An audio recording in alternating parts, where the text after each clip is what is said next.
At 6 p.m. If everyone can please rise, whoever is able actually, for the Pledge of Allegiance. I pledge allegiance to the flag of the United States of America and to the republic for which it stands, one nation, under God, indivisible, with liberty and justice for all.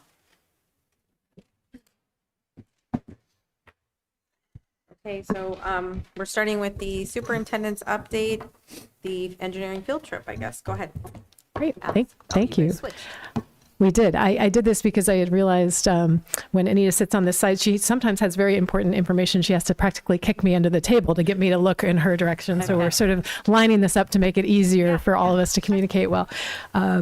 So I'm really pleased tonight to have Heather Waterman and Alyssa Hilfinger here to talk a little bit about this fantastic field trip. This sort of popped up on the internal listserv, and I thought, you know, it's a great chance for you to see a little bit of something kind of interesting and fun that's going on in our schools. So I'm going to cue up their brief slideshow here. Thank you.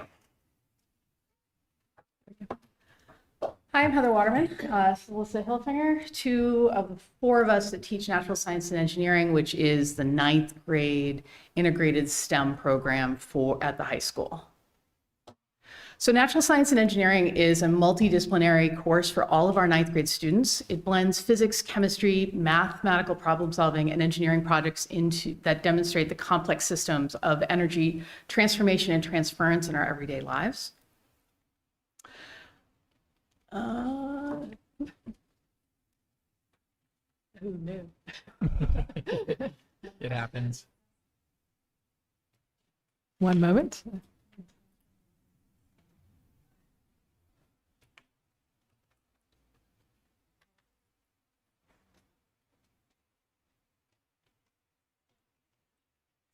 This is making me wonder if the 3 different Google surveys that I send out right in the last hour all had the permissions open, because I have this all the time. It's a thing. Let me see if I can. Do you want us to try to click on them? All right, sorry about that. It's okay. Dial up the permissions right now.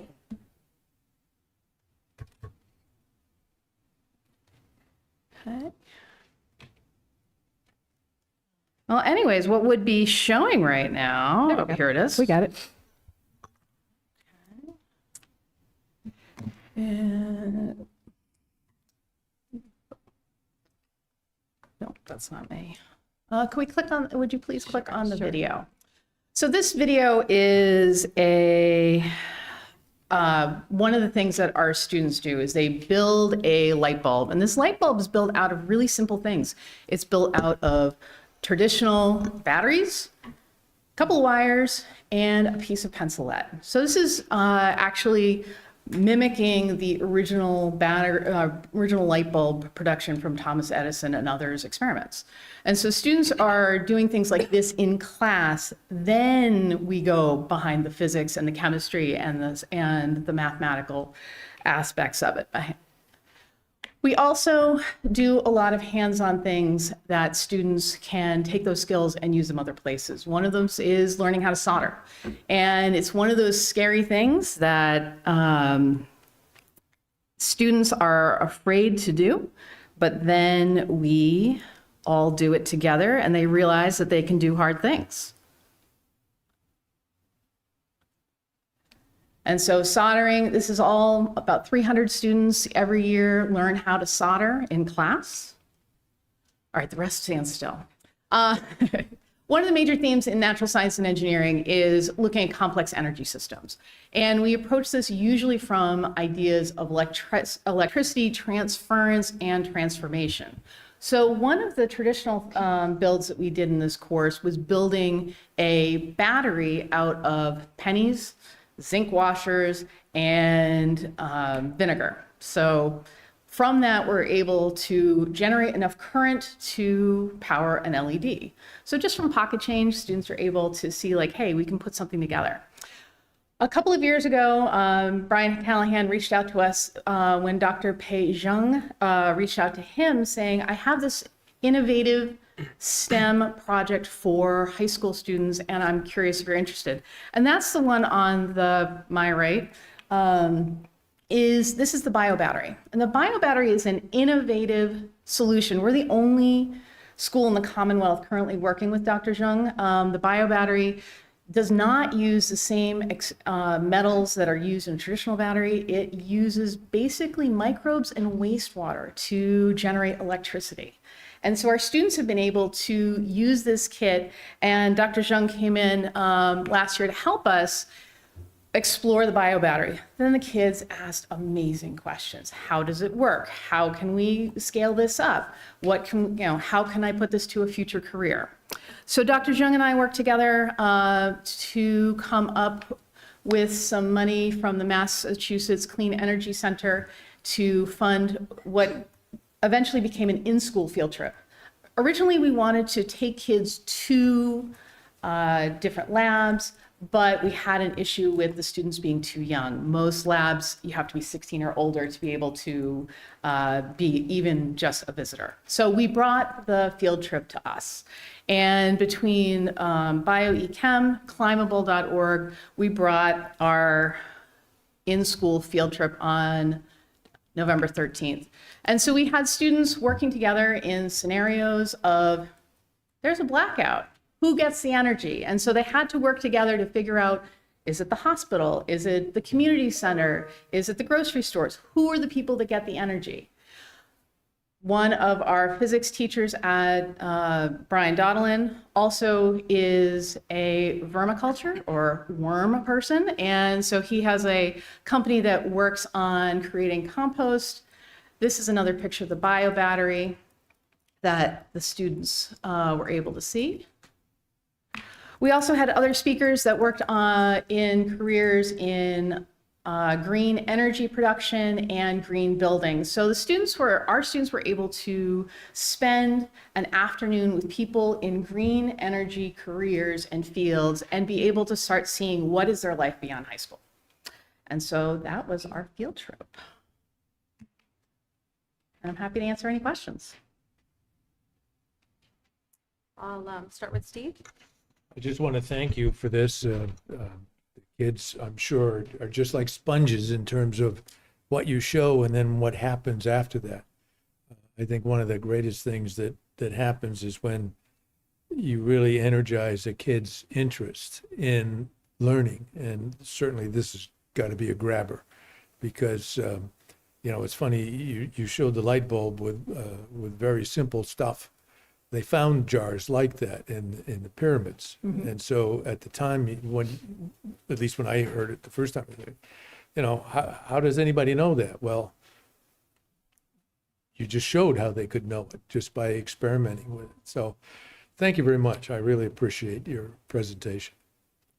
Thank you. That's our goal, is to anchor the learning in something hands-on, something that's not mysterious, not black boxes, being like, oh, these are things that I have and I can do incredible things. So that's the goal. Jane?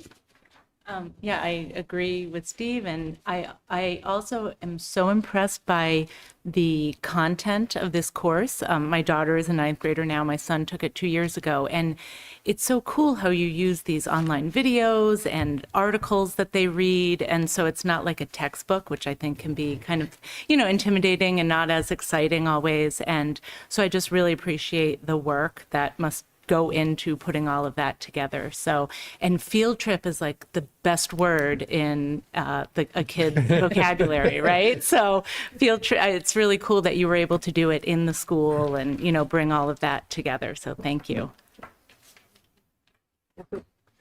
Thank you for coming here and for presenting this. I agree with the other speakers. I think it's great that you combine science and engineering.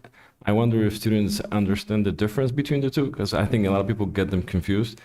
So are you teaching science through engineering, or how does it work? Do you do theory first, or? No, so actually it's not theory first. It is build and do and observe first. So the whole thing is that we don't want students just to parrot back to us, oh, I read this thing in the textbook, I memorized the thing in the textbook, I'm giving it back to you. Students know how to do this. What we do is we put the things in front of them and say, here is our goal, and we're going to try to do something. So the idea of building an iteration in terms of collaboration, teamwork, and how can things work, not in necessarily a recipe that makes a single type of cookie, is that we're trying to make all the cookies. And every year we pick up new things from the kids. They're like, well, what about this? And we think and we ask, like, that's a great question. I don't know. And so being able to model the I don't know and how are we going to figure it out is the whole goal. And so that's how we kind of blend the two. Then we sneak in the physics and the engineering in terms of the calculations, the data collection, the manipulation, and presentation. So these are the skills that they're then going to walk out of the course with, so that later on when they take chemistry and physics, we are definitely on the physical side of things, that they're then going to have those skills to then also think back like, oh yeah, I remember when I built this thing. And so when I'm doing something more abstract, then they have a concrete example that they can come to.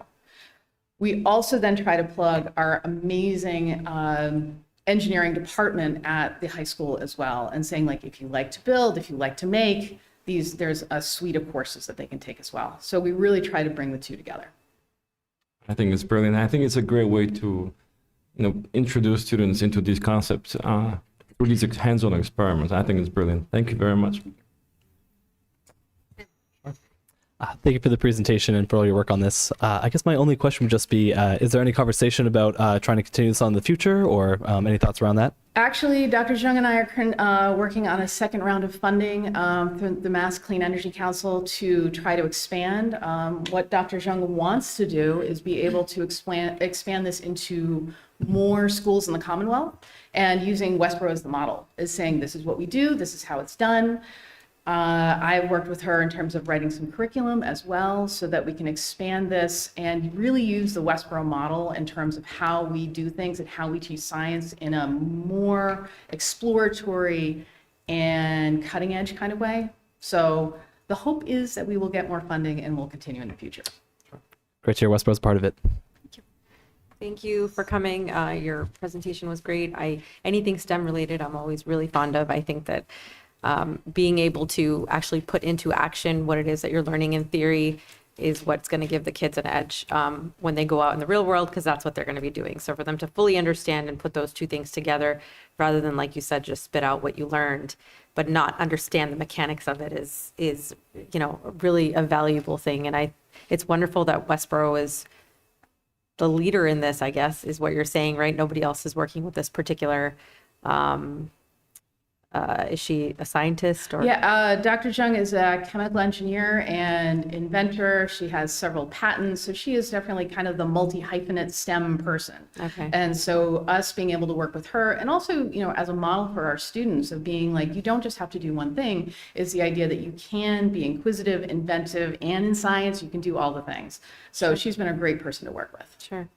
Thank you so much for coming. Really appreciate it. Thank you. I appreciate the time. Thank you. Right. Before we tackle our next thing, I'm going to go and see if I can get this monitor turned on. So Steve's up.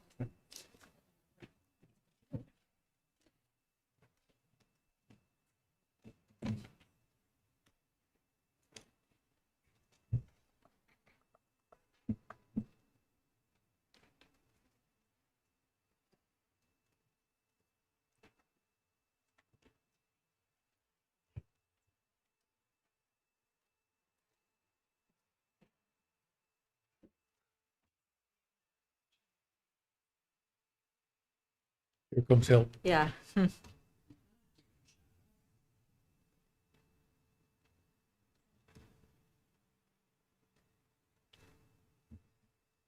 goes.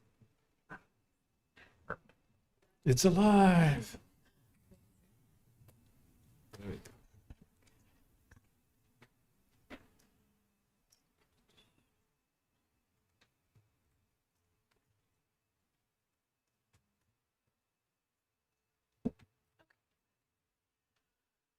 That you all have met Yeah, Nick excited to have you Deltano back from again. Dillinger, and he's back with us. And we've been doing a lot of work since the last time he was here, and he's here to bring you up to date about the progress so far and kind of what happens next. So thank you. All right. Thank you very much, Superintendent. And good evening, Westborough School Committee. I'm happy to be here. I was looking at the agenda. I am going to blow through that time limit a little bit, so I'm going to try to do the best to go through the plentiful slides.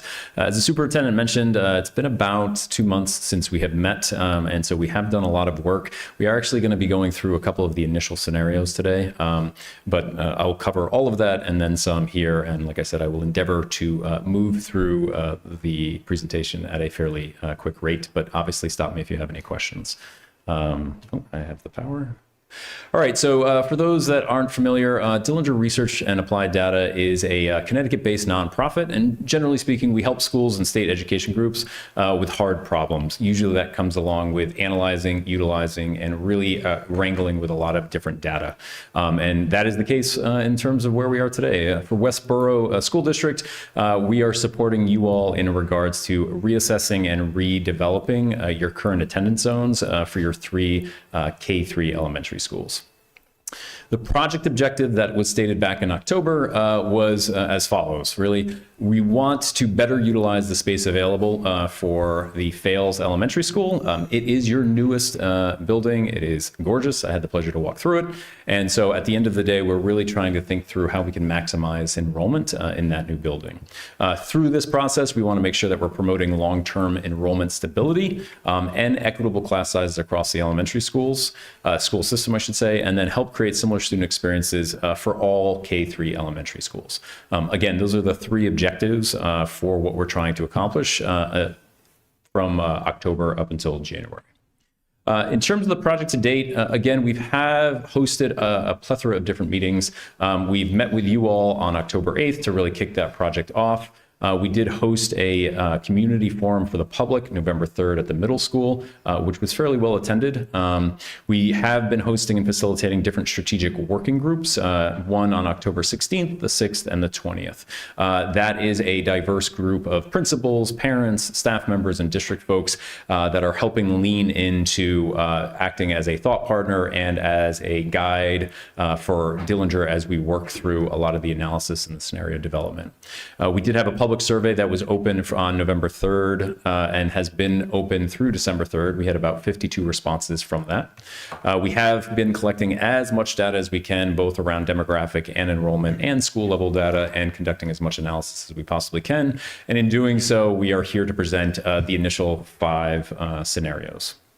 I do really want to emphasize, especially for folks that are listening, these are initial scenarios, and they're really the foundation in which we're hoping to both facilitate conversations with you all, with the public, and with different stakeholders, as well as iterate on these as we move forward. For those that aren't familiar, we are hoping to identify 3 solid good scenarios for your review and your decision in January. And so this is the first step in that process by presenting you with a diverse set of scenarios that may or may not I would say, be there at the end in terms of January, but really are helping facilitate different either considerations, conversations, or different areas that we want dialogue around to basically understand what is the best for you all and the school committee at large. We do want to just emphasize, right, this is a very simplistic set of numbers insofar as we are not accounting for SWD program placement or multi-year enrollment averages. The reason why we're not doing that quite yet is because at the end of the day, we want a big picture in regards to what we're trying to accomplish. When we do present the final scenarios to you in January, we will give you an exact demonstration of what's going to happen the current year, or rather the following year. But it's really important to note and keep in mind that we do want to be thinking long-term as we're thinking about new developments that are taking place. Please. Please define SWD program. Thank you very much. Students with disabilities or special education. Thank you. So great question. So thank you very much. I do also want to sort of emphasize that we will be hosting a virtual community meeting this coming Monday, December 8th. And that's where we'll present some of the additional scenarios, any tweaks that we all get in terms of information from you all, as well as then opening up a new round of surveys to get feedback around those specific scenarios. So in terms of the agenda, what we wanted to do was really establish a solid understanding of how and what the current landscape is across 3 elementary schools. We'll go into how we then developed the different scenarios, and then ultimately go and review the scenarios across the board, really ending with a kind of a quick conversation with you all about your initial impressions, thoughts in terms of how we want to proceed, and anything that sort of stuck out that was both good and bad. So the following slides, we're going to go each individual school one at a time. We've done it before where we've showed, I think, a whole bunch of data across a whole bunch of schools all at the same time, and it can be a little bit overwhelming. So we're going to have about 5 or 6 slides per school, same exact setup, same exact sort of information, so you can get a good grounding in regards to how we approach the scenarios, and then move from there. So we'll start with Armstrong. It is your westernmost K-3 elementary school. In the top left-hand corner, you can see that we've given you the historical enrollment broken down by race. A couple of big takeaways here is that overall Armstrong's enrollment has been and is steady about 400 kids. You can see based on the color scheme, because it's a stacked bar chart, your overall population of Asians has decreased while your Hispanic population has increased. Again, this is a broader trend that we're seeing across Westborough, where your overall race demographics has been subtly changing over the past 10 years. We did want to make an emphasis to understand better the both experience and the capacity at each school. That actually involved myself, along with members from the district and each principal, walking each school to get a better sense of how it was currently established, so that we could provide you all with an understanding of what the current utilization of the buildings are.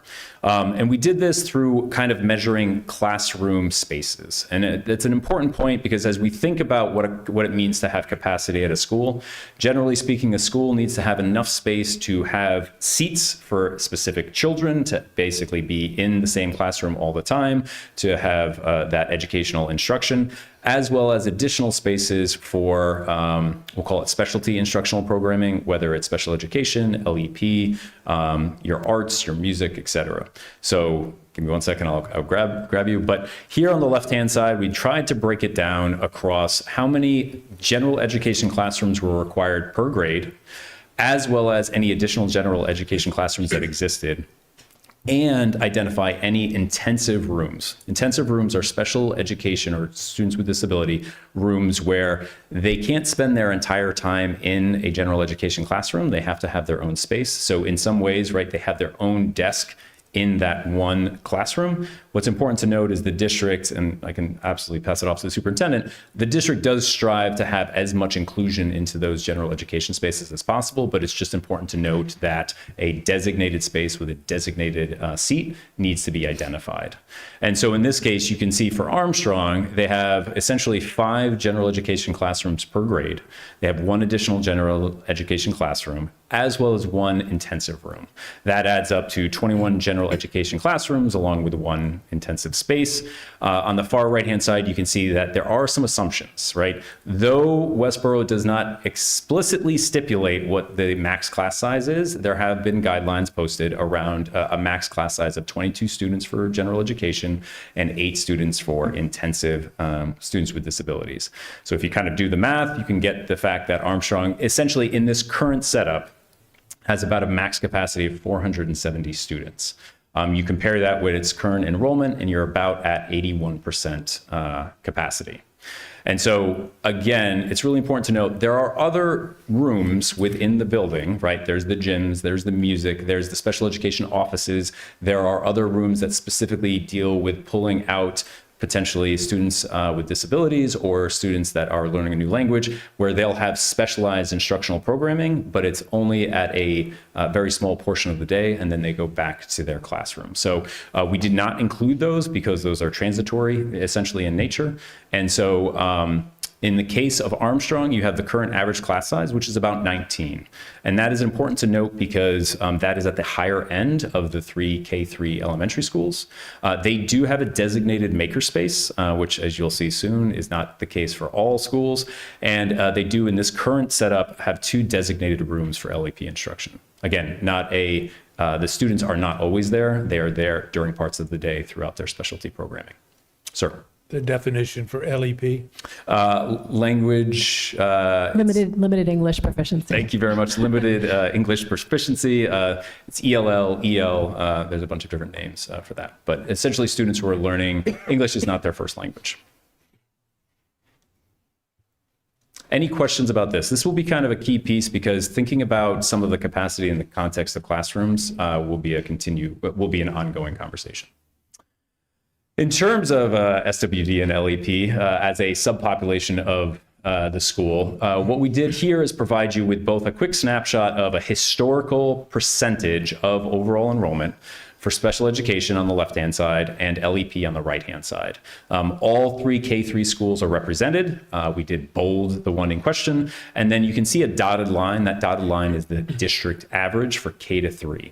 So in the case of Armstrong, you can see generally in both cases, it does follow the district trend. It is currently slightly below the special education average, but it is slightly above the LEP average. It will be important to note, and it's again subtle in terms of the lines, but you can see the other schools as well as a comparison point. And so for special education, you do see that it generally follows in a fairly tight grouping, whereas LEP is significantly different based on K-3 schools.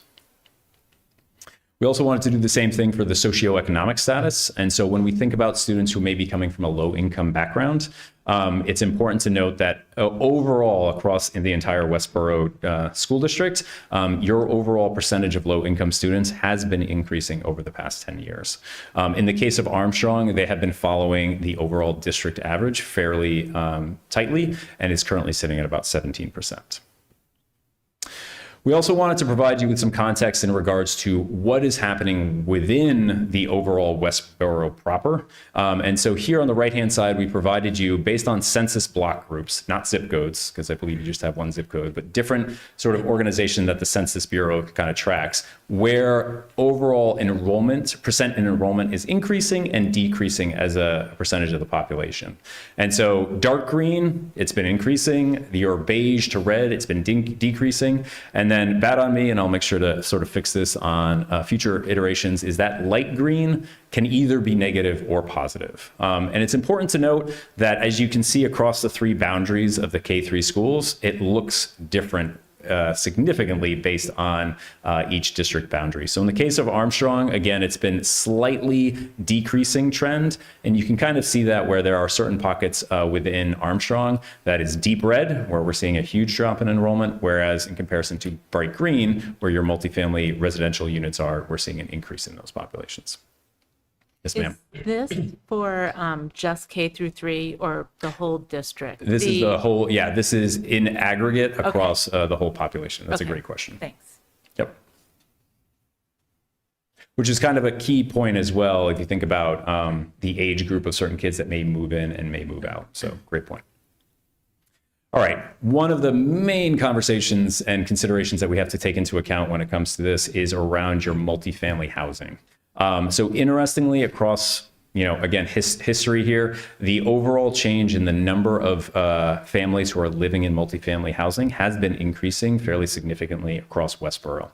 For the sake of Armstrong, you can basically see that it's increased from 35% up to 41% over the past 10 years. And that doesn't even include Westborough Village, which has historically been going to fails. And so from that perspective, it's important to note, again, the role that those sort of major housing units have played. On these maps, we've identified anything in purple are the future approved developments that are at play within Westborough. We've had some conversations with families and parents, and they're like, oh, what about this one? What about this one? And though they may be in the pipeline or maybe like being considered, we only went with what the town has officially approved and will be actually moving forward. So again, it's important to note, you can see that there are 2 new developments coming in Armstrong, 2 new developments coming in Hastings, and there are 0 developments being proposed in Fales. I'll also note, just for the sake of stating somewhat of the obvious, Fales literally has no, I would say, significant multifamily housing units at this time. Yes, sir. Question of the statement that, in fact, you used what the town generated for the future, let's call it student load out of these underdeveloped areas. Will you be reviewing those numbers versus, let's say, your own experience in the business? Yeah, I think what will be a safe statement is they're still providing us with those numbers. And so that will be sort of incorporated into future scenarios. I think we'll also be pressure testing them. It can be certainly helpful to look across the state of Massachusetts, but I think you all have enough multifamily housing units to sort of pressure test within the district, which I think will be more beneficial to understanding that.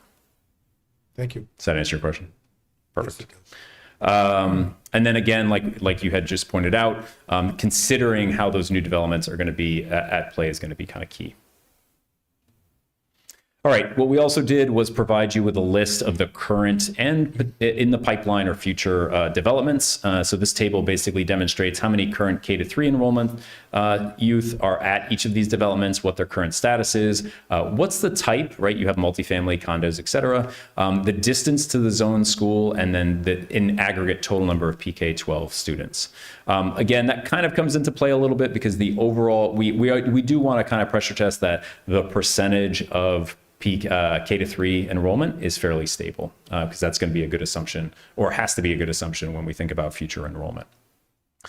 We did point out, the second line here is Westborough Village. Again, that has been historically been going to fails, so I just wanted to point that out, as well as sort of indicate if there were housing developments that were strictly 55 and older or specialty housing units to that effect, we did not include them on this table. Yeah, I was just going to ask that you put a hyphen between the last column, 25, 26, because otherwise you're projecting pretty far out. A couple hundred years out. Yeah, thank you. I'll make sure to do that. All right, so that is Armstrong in a nutshell. And it probably doesn't do it justice, but it kind of gives you a sense of what we're working with. I'm going to proceed through with Fales and Hastings. Again, slow me down if I'm going a little bit too fast, but I just want to be cognizant of time.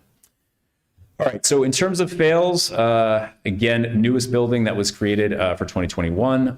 Enrollment is established on the top left-hand side. You can see, quite surprisingly, outside of Hispanic, so the overall enrollment population has been declining. The Hispanic population has been increasing slightly.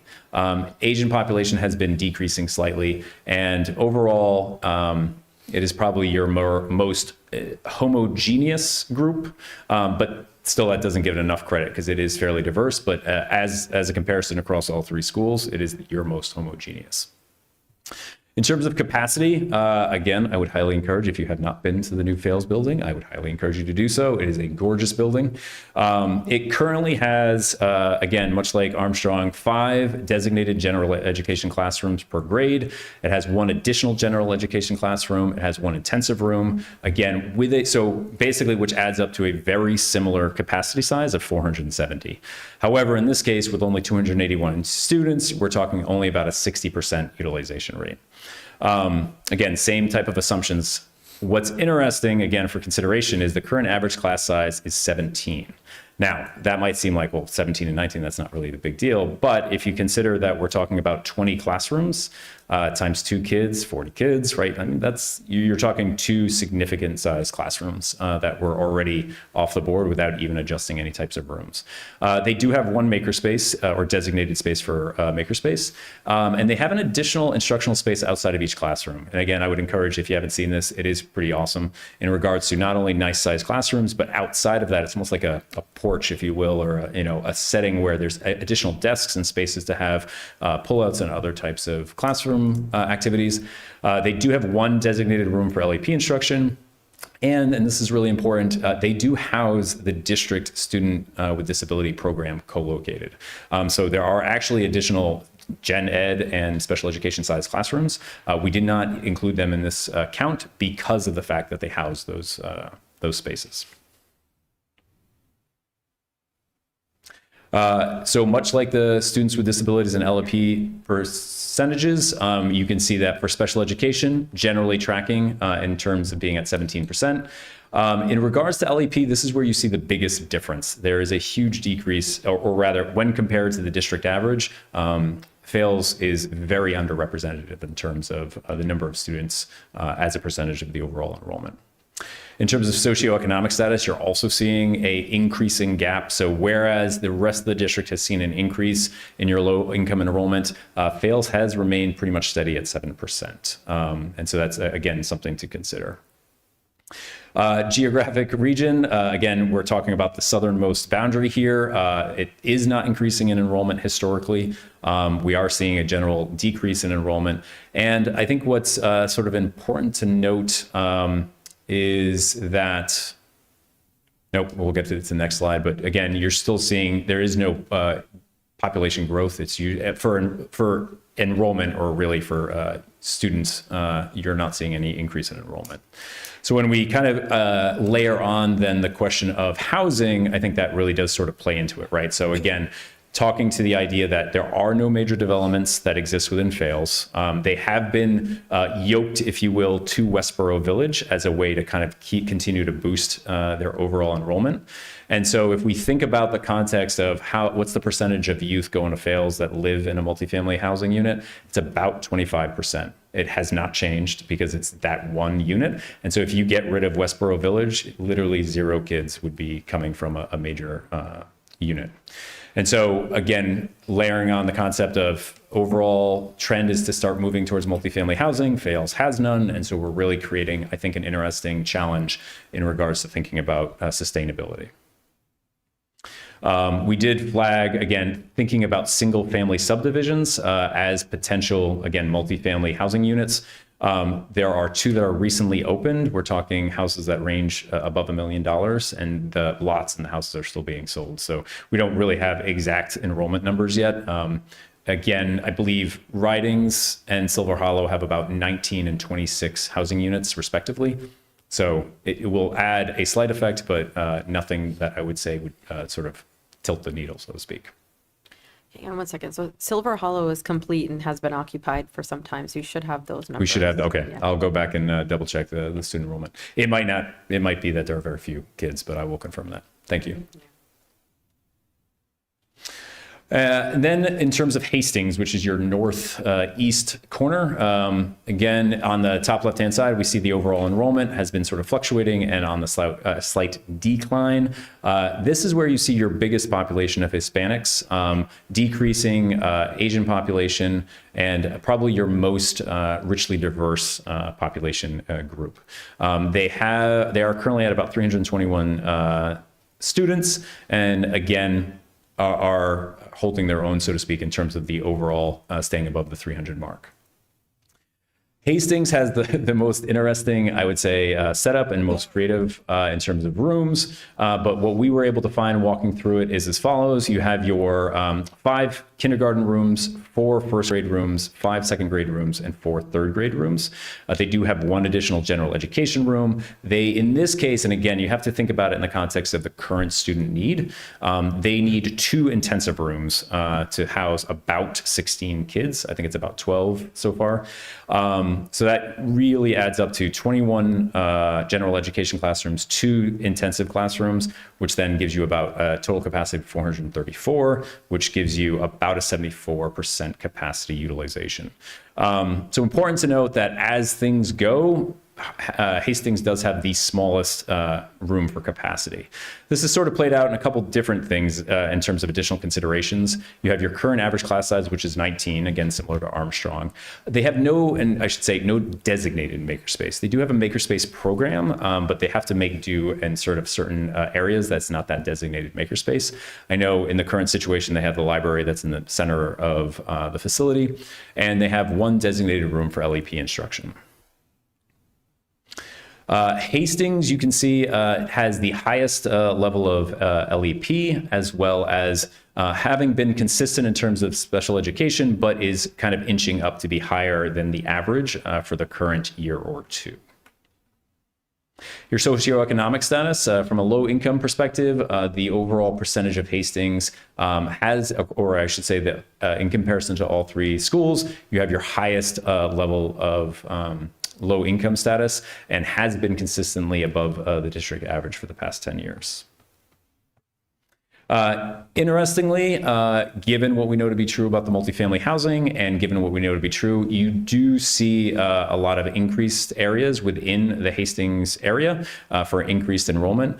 That has, I think, helped kind of create a sustainable enrollment, though this past year you do see that dip. And so kind of grappling with that along with some of the new developments is going to be sort of that enrollment projection process.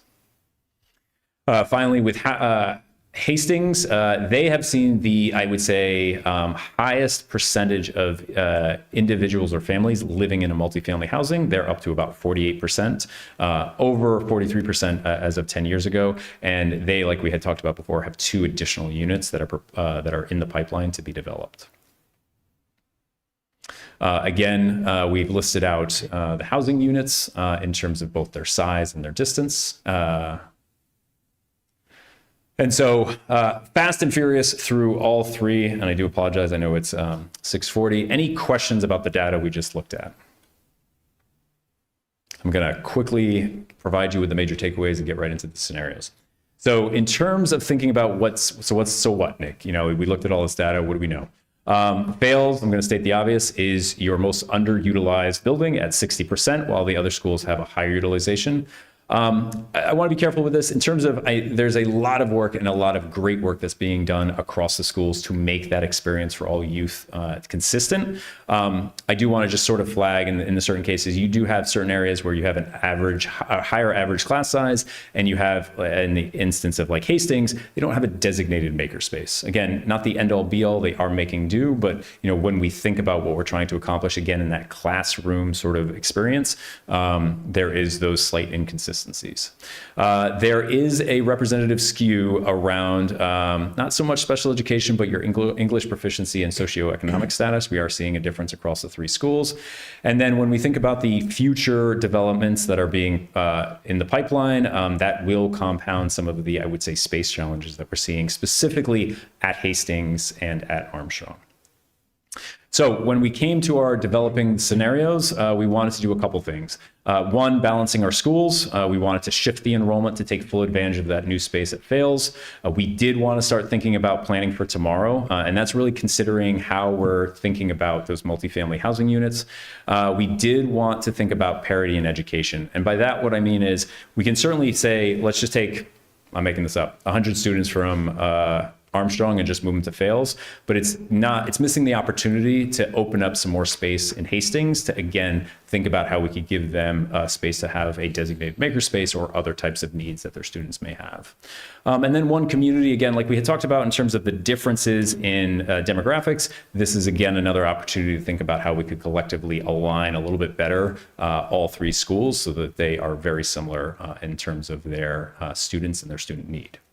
So to do all of this, what has to be true?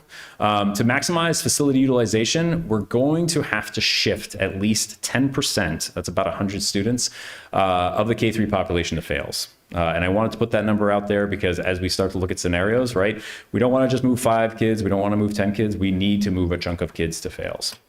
We do need to create flexibility at Armstrong and Hastings, and by that I mean we need to make sure that they have enough space to start to capture some of the new developments that are at play. And so I really wanted to emphasize that too, because again, there could be a world where Armstrong just moves all their kids to Fales, but I think you're missing out on both thinking in the future in terms of Hastings and thinking about how do you provide them with an opportunity to rethink their space as well. We do have to think about the geographical balance. And so I do want to kind of call out, I think there's a great opportunity here to think about satellite boundaries. You have a plethora of multifamily housing units that are or provide for an opportunity to, I think, seamlessly adjust enrollment without being or having undue hardships on different youth within the district. And so those are different types of scenarios that we're going to provide you. And then space for programming, again, there's a point to this where we're thinking about student numbers, but then we're also going to take a step back and look at classrooms, because we want to make sure that as we're thinking about how the schools are being utilized, we want to think about it in the context of space and classrooms at the same time. Okay, so I'm going to just put one more plug in. At the end of the day, these are initial scenarios. They are not the end all be all. We are hoping to iterate on them. Some of them are made as a straw man for you to look at, to understand what the trade-offs are, and for you to provide feedback on how does that sit, both for the school community and for the public at large. At the moment, all 5 scenarios yield workable building utilization between 67% and 81%. I'm going to kind of tease and do a little bit of a plug. Part of the question I'm going to ask you as the school committee is, when we think about 81% for fails, is that good enough? And by that, I mean, I think there is an opportunity to think bigger in regards to how we can push fails to maximize its space. And so that's going to be a consideration that you all will have to sort of wrestle with in regards to thinking about trade-offs, again, like what we said. And then again, we're looking for, again, your initial reactions, questions, and alternative ideas. I will put a plug in. There is a virtual community meeting on December 8th. And we'll be opening up for feedback to the public writ large between the 8th and the 19th. All right, so we'll jump into the scenarios. Yes, sir. In terms of use of the satellite boundaries, would you then designate from a specific boundary all the kids would go someplace? Yes. Only one, or would you spread them out to other places? So it's a great question. Part of the art, so I do want to flag, we do have an appendix in which we detail out all of the specific, we'll call them strategic areas that we considered in terms of the different scenarios. Given the time, unless you tell me otherwise, I decided to move those to the appendix so that we don't kind of like get bogged down. But just understand, to your point, things that we were looking for, both either in geographical regions or in multifamily housing, was proximity. We did not want to think about moving kids who could walk to a particular school. We wanted to think about it it has to be big enough to where one bus or 2 buses, but one bus can basically go, pick up all the kids and move, right? It's not overcomplicating it with multiple buses coming to that one location. And we also wanted to consider its effect on the balance of demographics, the overall capacity at each school. And so it's a little bit of like, we need to start somewhere, but those were sort of the guiding principles that we used. And I guess my last question is, where does the busing routes and length of time fit into this? Somewhere that it should be considered as well. Yep. And so what we did, and I'll have to go back. So as we go through each scenario, I did not inundate you with specific numbers. They are there, though, if you are interested. Travel time or average travel time and average travel distance is something that we considered in terms of every time we create a scenario, we'll give you what that average distance is. So you can kind of get a sense of, are we creating a problem in terms of transportation. Part of the conversations that we're having both with principals and with different folks within the district is that, okay, if we did have a bus, are they going to go through the center of town, or is there another alternate way that, even though it's longer, is shorter in terms of time? So That's for sure. yeah, I experienced that tonight. Okay, any questions before we jump in? All right, thank you.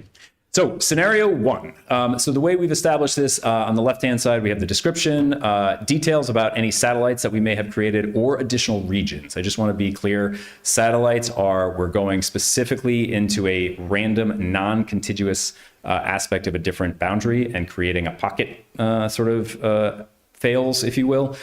So we've flagged those as satellites. Additional regions would be anything that's bordering fails already that we're trying to expand into. And then consideration. So I tried to sum up very quickly the litany of tables that we provided around data. And so every time you see different color coding, so on the right-hand side, this description for scenario 1 is establishing 2 new satellite zones, one within Armstrong and one within Hastings, and then a southern portion of the Armstrong to fails. So does everybody see the color? I just want to make sure people can see the coloring. Okay. Here's why we essentially did this. So the 3 satellites, you have Westborough Village, which currently exists, and then we chose Park and Homestead. Again, to your question, right? You can see that there are 33 and 36 kids. That's about a busload, kind of makes it simple. And what we wanted to do was focus on the fact that we wanted to take some from Armstrong and some from Hastings, to account for the idea that there are going to be future developments. And again, there's that opportunity in which to simplify, we'll call it, that sort of transportation of youth. The additional region, and again, if you go to the appendix, we kind of detailed this out. There's a Route 30, I believe. And so we looked at the southern portion of Route 30 that falls within Armstrong, and then the northern portion. So you're going to see we expanded a little bit around that. There's an art to identifying regions that you want to move because you don't want to necessarily break up neighborhoods. Part of what we're hoping to get feedback around when we show some of these to the public is that, no, you're breaking up a neighborhood, or no, you aren't, nobody crosses 30, it's totally fine. And so that's the type of feedback we're looking for. So again, this is a little bit of everything in regards to what we're hoping to achieve. And so here, from a consideration standpoint, this does increase fails utilization to a target level of 80%, right? It reduces Armstrong by 36 kids. It reduces Hastings by 33, increases again about 60, increases again about that magical number of about 100 kids to fails. So again, maximize that utilization, improves the demographic balance and reduces variance. And so, Nick, what do you mean by that? If you go to the tables in question, I gave you all the stats around special education, LEP, low income, and by race. And so what we're trying to basically get at is how do we bring everybody to the district average? And so again, we're not solving, and everybody's not going to be perfect, but if we can move the needle towards that sort of average point, that's what we're trying to achieve. Again, and in this case, again, that magical classroom size, we free up an additional instructional space at Hastings. I'll ask for a general, like, what inspired you at the end of the 5 scenarios, but I will ask any questions about this or why we did it. Okay, excellent. Scenario 1A would be, okay, well, Nick, what if you didn't do Park and only expanded the region within Armstrong? And so again, this is where we did a little bit of a southern portion and a northern portion above 30. Again, gets to about 43 kids. So doesn't quite nail the capacity of 80%. We're down to 76% here. Actually yields minimum change to demographic profile. I don't think that should be too big of a surprise. And then frees up instructional space at Hastings because, again, we're not changing anything about Homestead. So again, Nick, why did you do 1A? We want to give people an understanding of there is a difference when we're thinking about regions versus satellite boundaries. We are going to see trade-offs when you think about that. Scenario 2 was thinking about, okay, well, let's do the same, but for Hastings, right? So we, again, thought about it in the context of let's move Arrive, which is a fairly significantly bigger multifamily housing. So one of the things that we don't want to do, which adds some complexity, is have a multifamily housing unit that splits across 2 different K3s, because both, I think that's like splitting up a neighborhood and could create confusion when it comes to what clusters what and where are they going. So Arrive is a big multifamily housing of about 101 kids.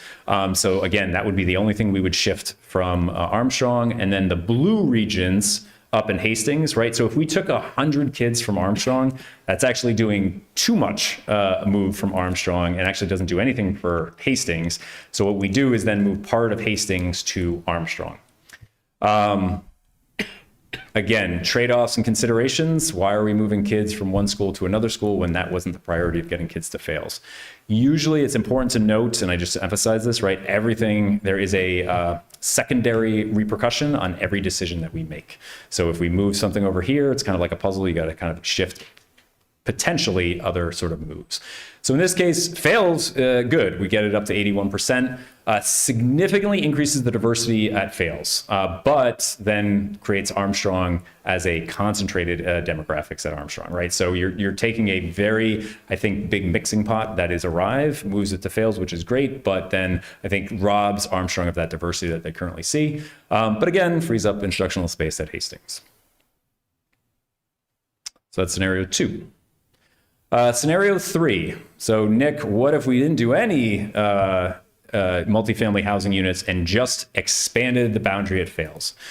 So here in this case, we keep Westborough Village existing, which is there were 63 students. But then again, we need to think about how can we equally, or rather not equally, but more expand fails so that we take enough kids from Armstrong, take enough kids from Hastings that we're boosting fails, but also trying to get those benefits.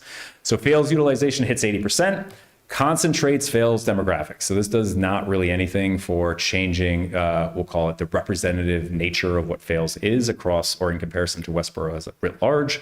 Does free up some space at Hastings, but excludes new multifamily housings from the shift. So if we know, again, that fails is not seeing any new additional multifamily housing, you're still not accounting for that shift in both movement to multifamily housing and what that could potentially mean for future years both in Armstrong and Hastings. And then finally, scenario 4, basically we wanted to get a sense of what does it mean to get rid of all satellite boundaries? What would have to be true? And so in this case, you can see that Fales would have to expand fairly significantly to the west, subsume a lot of kids from Armstrong and a lot of kids from South Hastings.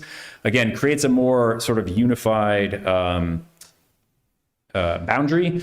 However, I don't think does enough to get Fales up the current utilization, results in significant demographic isolation at Fales, does free up a little bit of instructional space at Hastings, but then again, moves existing students out of Fales, right? So there's that question of like, if we're trying to get kids to Fales, why are we moving kids out of Fales? And again, I will be fully transparent. I'm not a big fan of this scenario, but I wanted to sort of entertain the idea, which I know will eventually come out through conversation, right? What if you didn't have any satellite boundaries? And so it would have to look something like this. And I think there are a lot of considerations that are at play that just like make it kind of hard to, it doesn't make it palatable. What do you mean by the demographic isolation? Generally speaking, when we think about, I think, the low income status and the racial breakdown, if you do this type of work, you're going to make them more homogeneous. Fairly straightforward. Fales would not be representative of Westborough writ large. So in scenario 4, is Westborough Village going to Armstrong? Is that what it is? Yes. Yep. So sorry, we should have. It should be blue. The old Westborough Village should be assigned to blue, so it would go back to. So that would be Armstrong. all blue. Okay. Yep. Yep. I don't know how I missed that. I'll fix that. All right. So that is your fast and furious guide. So, I just want to understand something. Can you just explain how the satellite boundaries work? What is it? What are satellite boundaries? Yeah. Great question. So let's look at Westborough Village just in its current form. Westborough Village, if you look on the slide that I have in question, right, it's in the west corner of Armstrong. It is technically within the Armstrong boundary, so should, in a traditional sense, all those kids should go to Armstrong. In the case that happened 10 years ago, they knew that Fales needed sort of a boost of enrollment. So they said, okay, the boundary that is the Westborough Village building will be assigned to Fales. So even though it is not connected explicitly to Fales, it is a part of Fales. And so we call it a satellite because in this case, you can see you start in Fales, you'd have to drive through Armstrong to get to Fales again. But there are benefits to it because one, there's a specific one type of bus that is only bringing it to Fales. It's almost the same busing distance when we think about going from Westborough to Armstrong to Westborough to Fales, and just provides, again, that opportunity for Fales to, I think, diversify its population based on whatever type of multifamily housing exists. So it's like a strategic selection, basically, based on all the factors that you're trying to achieve. Yes, I would say that is a fair statement. Okay. And it's only multifamily. In the scenarios here, all of the satellites are multifamily. Correct. There is a world, I guess, you could do regions, satellite regions. But we're not doing that. I would not recommend that for a couple of reasons. The benefit of the multifamily housing units simplifies the busing. Busing gets really expensive really fast. And so if you are driving around a geographical region, you're not gaining a lot of benefit, or rather the experience for the student could be different than if they just get picked up by one bus all at the same time and go to that one school. Yeah, I was going to say, in terms of the bus run, having a single stop where a bunch of kids get on at the same stop, it means you can have a satellite without blowing up the bus run time. If you had to drive across town and do a full loop, that's going to eat up a bunch of time. So. Yeah. And certainly understand that, and I know you touched on this as well earlier, but are we going to be able to see any kind of statistic around the average travel time instead of just the distance? Yep. So if you go to this wonderful table, which I did not want to lead off with when it comes to the scenarios, we provide the baseline. The baseline is the top line. So in this case, you have baseline for Armstrong, baseline for Hastings, and baseline for Fales. So the average, let's see here, enrollment, capacity utilization, 2, 2, 3, 4, 5, 6. The sixth column in is your average travel distance. So that can give you a proximity, and we'll get a lot more into detail as we start to refine some of these scenarios. But in this case, you can see that the average travel distance for all three schools is about 1.7 miles. As you go to different scenarios, so for instance, scenario 1, Fails, when we think about adding Homestead and adding Park, you're going to have to increase that travel distance. Again, we'll start to, once we feel good about some of the scenarios that we're looking at, we'll start to run modeling around average time, which I think will be a little bit more illustrative in regards to what that experience could look like for the students. But in this case, we provide you with the baseline versus each scenario, again, across the percentage breakdown across all these different factors. Again, and I apologize, I just don't want to lead you with this table. It's important to note, Cindy Crowley, who's our bus coordinator, is part of the strategic working group, which I think is really important. She's a critical member there. So anything that we're looking at, she'll have eyes on to be able to say, when we start to really get to scenarios that we're excited about, she can kind of tell us what's workable and what's not from a real time. I will also say it's kind of important to know, and these will be the things that I want the community to kind of weigh in on. People are like, oh, well, you're increasing the average distance to fails. Well, that's really because of Homestead. And so from the Homestead's perspective, is their travel distance really changing between Homestead and Hastings versus Homestead and Fails? And that's sort of, I think, a quintessential question that needs to be answered to provide full context. So you don't always want to bet everything on these average numbers, but they are helpful in terms of understanding the effects. Thank you. So should we open up for questions? Oh, yeah. So, well, I would just love, as you think about it for questions, because I know it's 7 o'clock. Two big things, or three. There's three big things I would love. If there are any scenarios that you're like love, hate, that would be very helpful. And I know it might be uncomfortable to say that now. The sooner you all can give me some guidance around that, the better, because then that helps provide guidance to the parents and the families, and we can kind of like coalesce around certain ideas. So not to push you on the spot now, but feel free to email me later if you'd like about those kind of ideas, and that goes out to the public as well if there's anything that anybody likes to see. The utilization targets, again, you can see that we tried to hit that 80 to 81% at fails. I think there's some opportunities here to think a little bit bolder, but I would love to hear your thoughts on moving up to 85%, 88%, for the sake of understanding that there's no new developments, there's space at fails, a lot of rich, good space, right? 85% at fails doth not equal 85% at Armstrong or Hastings. And I think we can start to run modeling about what the school could look like at 85%. And then finally, the walkability trade-off. I do want to flag that, right, we try to avoid thinking about moving a multifamily house from that's in walking distance of a school. And I do think that's important. In the broader context, some districts care about walking, some don't, especially at K3, it's a little bit kind of questionable. I'm not saying we move away from that guideline of, I don't want to move a multifamily housing that's sitting right next to another school, but there are other regions that technically do have walking, especially some of the regions that we're moving to Armstrong or to Hastings or whatever the case may be. And so we'll love your thoughts on like, is walking important or not important or a priority? Excellent. So you can feel free to ask questions, but I'd love you to talk to me too. Great. Okay, I'll start with Steve. Yeah, I was just wondering how much of this particular presentation has been out there to general public. Our guideline is we always show you first the scenarios, and then that's why we're going to follow it up with a virtual community meeting to answer any questions they have and then get feedback. Best practice, I don't try to show scenarios out because then it gets confusing on what we're talking about. Yeah, my thinking about your questions about what do we think obviously should be somewhat governed by what we get back as feedback from the general public. And so from that point of view, I really wouldn't want to answer any of those particular questions to the directed to the school committee until we start to see how people react to what's in this presentation.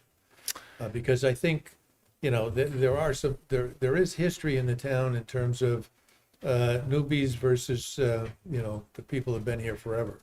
And obviously all these changes now, although I think the general public has sensed this stuff, I think now it's obvious in this presentation of all the changes that are now in the population of this town. And so from that point of view, it's going to be important, I think, to the school committee to recognize how that plays in this discussion of redistricting. I hear you completely. I'm going to push back a little. I promise you, you'll hear both sides wanting it.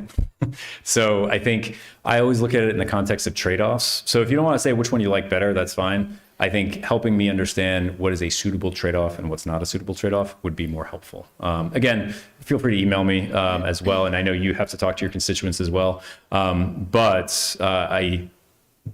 Everybody will hate everything or everybody will like everything. And so it's going to be you're going to hear it from both sides. I think generally going into this, I think most people thought, well, okay, we got underutilization here and we've got overutilizations there. So why don't we just push the boundary one street? Yep. Okay, and put all the same number of kids in each school. That's not what we're doing here. We've It's got a not bigger what we're doing. picture. It's not, we can't do. Well, I right. understand, Yeah, but no, I'm just want to say It's for a the much record. bigger picture than most Yep. people thought we were doing. That is correct, sir. And we need to recognize that as well as everybody else. Absolutely. Yep. Well, that's why I say you guys get paid the big bucks. So Jane?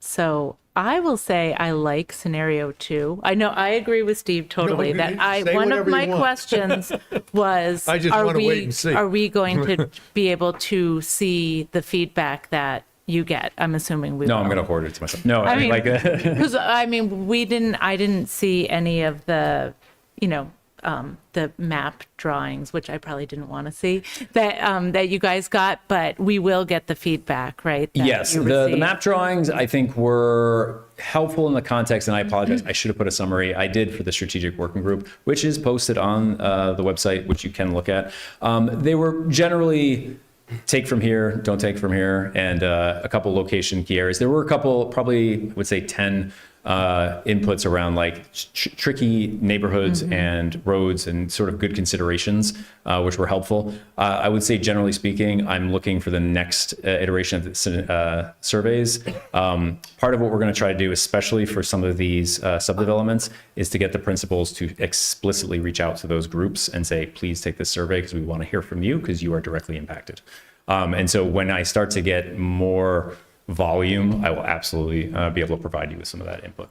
That's great, because I do think it'll be important. And then you kind of talked about this, but I'm also interested in what Allison and Matt think about, like you said, 80% at fails isn't the same as 80%. And it seemed a lot like that when you were talking about the additional space at fails. So it does feel like we could push that. I mean, because there's, like additional, it's not like there's just 21 classrooms. There's 21 classrooms plus, and there's really only 21 classrooms at the other schools, right? So we that's really fair to say. need to open up more space at those schools.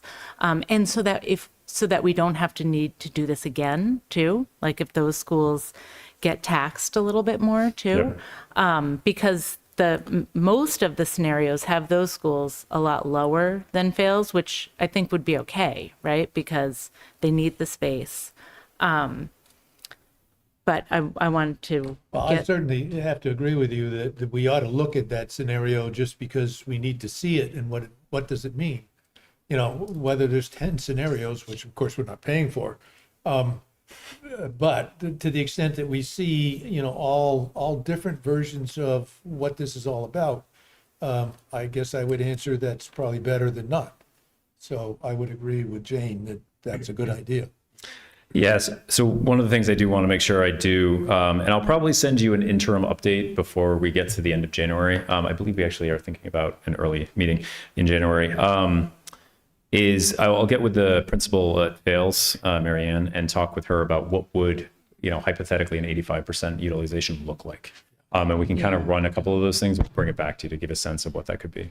I think it's just important to look at, given the other development in town and that other development not being in the Fails district, kind of making this shift more proactively could create space that we could need in the years ahead. But there's a balance to it. We need to really look at the yield rates from past developments and factor those in and try and do some prognosticating, which is the tricky part of all this. So, Which is fun. yeah. Jakub? Well, first of all, I'm very impressed with the study. Thank you very much. Thank you. There's a lot of data and honestly, maybe too much data. it's almost, I've learned that lesson. it's, I mean, to the point where it really comes down to, the objectives, what we want to achieve, and I'm looking at, the tables at the end, there's a lot to consider. So I just have a few questions. The scenarios that are ordered in a particular order, it sounds like, to me, I have a feeling they are. I want to confirm that. Actually, no. I You think don't like scenario 4. So I thought that was the last one. That's why. Well, you can kind of say, okay, so I guess in some ways they are. We moved from the two-pronged multifamily unit movement to one, to none, to really none, right? And so we did try to... All the extremes. Yeah. And so it went from thinking about satellite boundaries to not thinking about satellite boundaries. And that's really in the case of getting rid of Westborough Village from fails. So yes, I take that back. We did have a consideration. That did not play into the account though. Like, I don't think 3, I feel less passionate about 3, 2, and 1 that I do as 4. Okay. I'm struggling with one idea. So the demographics, I understand we want to balance demographics, and I agree that's a good goal. But do we have any forecast on the demographics for the new development? How would that change the demographics of the town? That is something we're looking into. Again, broadly speaking, you have your whole town demographics is changing to be more diverse. With the new developments, I would think just simplistically, simple is the best answer, it's going to continue that trend. Okay. If the enrollment was frozen, I mean, these scenarios present different options for the current enrollment. Exactly. Do you have one that is your favorite? Do you think there's one that stands out or not? I think, one, and that wasn't Katie, the ArcGIS specialist, actually created these, and I came in and we talked a lot about them. And she put this as one, not me. I kind of like this one for a variety of reasons. Again, the role that the multifamily housing unit that it is playing across Westborough, I think, cannot be denied. They house a rich, diverse set of families and students. And so failing to take an opportunity to think about what that could do for fails and that experience, I think would be a missed opportunity. That being said, I think there are some good arguments in this regard to think about along the periphery of the boundary, are there opportunities to sort of increase or benefit or take opportunities to sort of rethink about, who and what is happening close to fails and how and what that could look like. So I feel like in this case, you're getting the best of all worlds. You're taking a little bit from Hastings, a little bit from, a lot from Armstrong. But again, still leaves, this is all at fails at 80%. So if you all come to me and say, well, what about this? And what about this? I think we have room to kind of play around with it. So what I'm looking for here is not exactly the one scenario to rule them all, but the guidance around, we like this scenario, don't know why, we like it. And so we can start with that and start building upon that and iterating on that. Does that help? Yes, I'll give you my feedback on each scenario in a moment. I have a couple more questions. Yeah, please. Do we know the actual average square footage of the rooms in each school? Because not every room is the same. So we went into, during the walks, we did attempt to, or we were going to do that. And then it got kind of complicated. And so we avoided that for now. I don't want to say, you didn't pay us to do that. So that takes a lot more work in terms of getting granular down, because it fails really threw us for a loop, because it's like, I could easily measure the square, but then on the outside, which is technically instructional space too, that's where it gets really creative. So right off the bat, I can tell you I wouldn't do it justice with just doing a quick, sort of eyeballing it. I can tell you from just, and Anita, please correct me if I'm wrong on this, Hastings has fairly large classrooms based on how they are. Fails and then Armstrong, I think, come in kind of an equal second. I was actually super impressed with the space that is available across all 3 schools. It's really more about the age and about the overall structure. For instance, I believe in Armstrong, not all of the kindergarten classrooms have bathrooms, right? And so that's more not of a size problem, but more of just a institutional and structural space. So space in terms of the classroom itself, I don't think is a huge consideration that you need to be concerned with, but I will certainly defer to the superintendent and the principals to correct me on that if I'm wrong. I do think, we are fortunate in that all of the buildings do have classrooms that I think are are good sized, and from that perspective, we were able to create some sort of parity across the district, even though the age of the buildings is really different. So. Thank you. In any of these scenarios, currently Hastings is the only school that has 2 intense special education rooms. In any of these scenarios, would that change? Is that impacted at all? So the lesson I learned from this is that technically you should calculate capacity every single year, right? So for instance, and the reason why I say that, let me go up to Hastings real quick.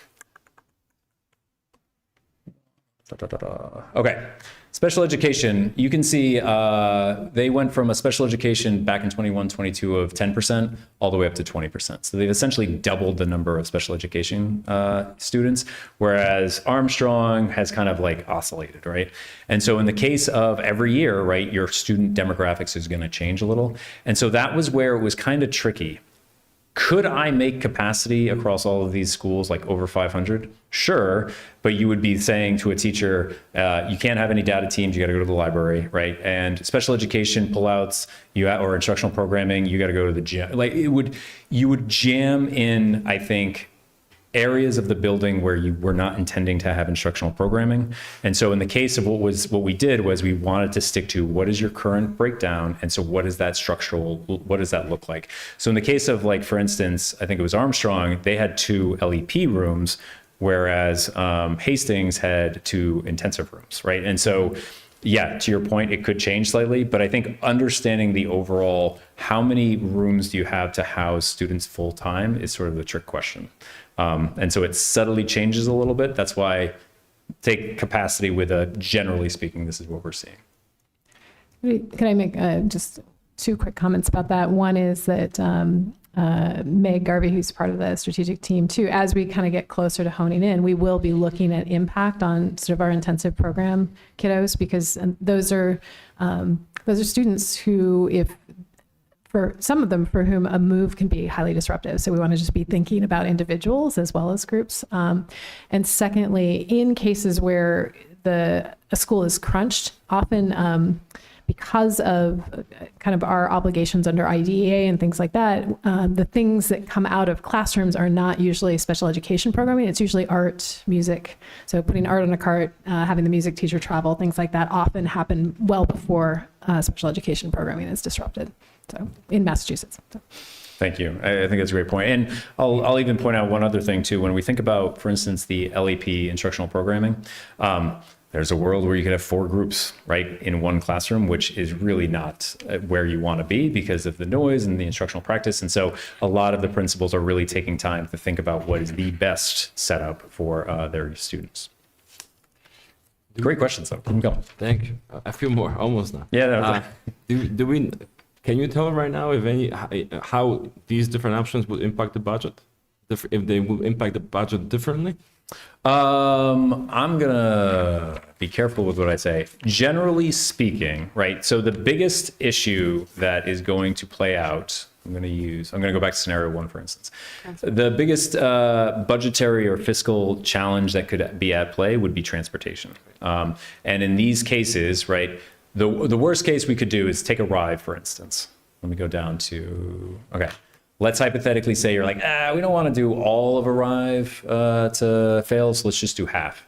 We have now created a completely new bus route. That will cost you money, right? But if you say, no, all of Arrive used to be going to Armstrong, now it's going to go to Fails, you literally keep the same route, same number of bus drivers, and now you're just changing it. So no, in theory, on the margins, you should not see, carefully, you should not see too much change as long as the number of bus routes, which we are talking with the district transportation team about what that implication is.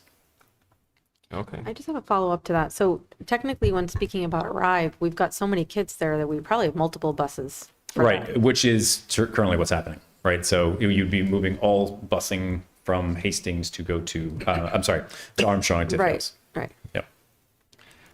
Okay, I'm done. I just want to give you my feedback on this. Please, love it. I agree with you. Scenario 1, I think so far it looks most interesting. It's a good foundation. Leave it at that.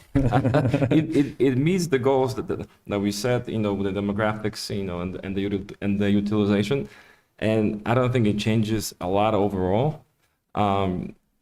scenario 1A, it's similar to one, but you don't meet those demographic goals, and the utilization is not the same. Scenario 2, I don't like that you leave Park kind of in the middle between Arrive and Westborough Village. It's kind of, I don't know, kind of looks odd, like we take one above, one below, and then Park is empty, and you're changing the boundary downtown where people live close to each other. So I'm not a fan of the scenario 2. Scenario 3 and 4, I agree. They are interesting studies, but I don't think they are the ones that we should be pursuing, at least at this point. I'm happy to be convinced. I'm glad to be convinced, but that'll be my feedback for now. No, that's great. I appreciate that. Thank you. Tim. A few questions to start. So I know that you talked a little bit about some of the feedback you've already gathered. And just based on that conversation, I'm assuming that the answer to this is going to be no. But has there been any direct engagement with people from these potential satellite districts about what that might look like in terms of if there was a change for them? No, but that's where the next 2 weeks are going to be key. And that's where we're working with Letitia, who is the director of, English language. Thank you, English language, to help basically facilitate what those surveys could look like from a communication standpoint, along with the principals. So that will be an absolute priority. And I know that you said, which is great to hear, that you will be working with the principals to specifically try to target those areas. Yep. Are there going to be any other specifically targeted outreach to those communities, or? Yeah, I think we're still in. So the virtual meeting is hopefully going to see if we can expand sort of the outreach. There will be Parent Square, which can actually target a lot of these multifamily housing units. That's where we'll try to get out those surveys. And then talking with Letitia, I think there is some emphasis around could we do an in-person show up, kind of at least pass out some information. We're still talking about what that could look like, but that is on the conversation. I want to kind of give Nick and Katie props because they did come to adult ESL classes. Thank you so very much. did some initial outreach through some of that programming that we already have in place as a way to kind of start to get the word out. And I'm not sure if you could speak maybe just briefly to any historic knowledge you have just regarding satellite boundaries like this, if there have been issues that you've had in the past with kind of messaging that and pushback from the community, or if generally speaking people seem to understand why we're doing it and there's has been more welcomely received.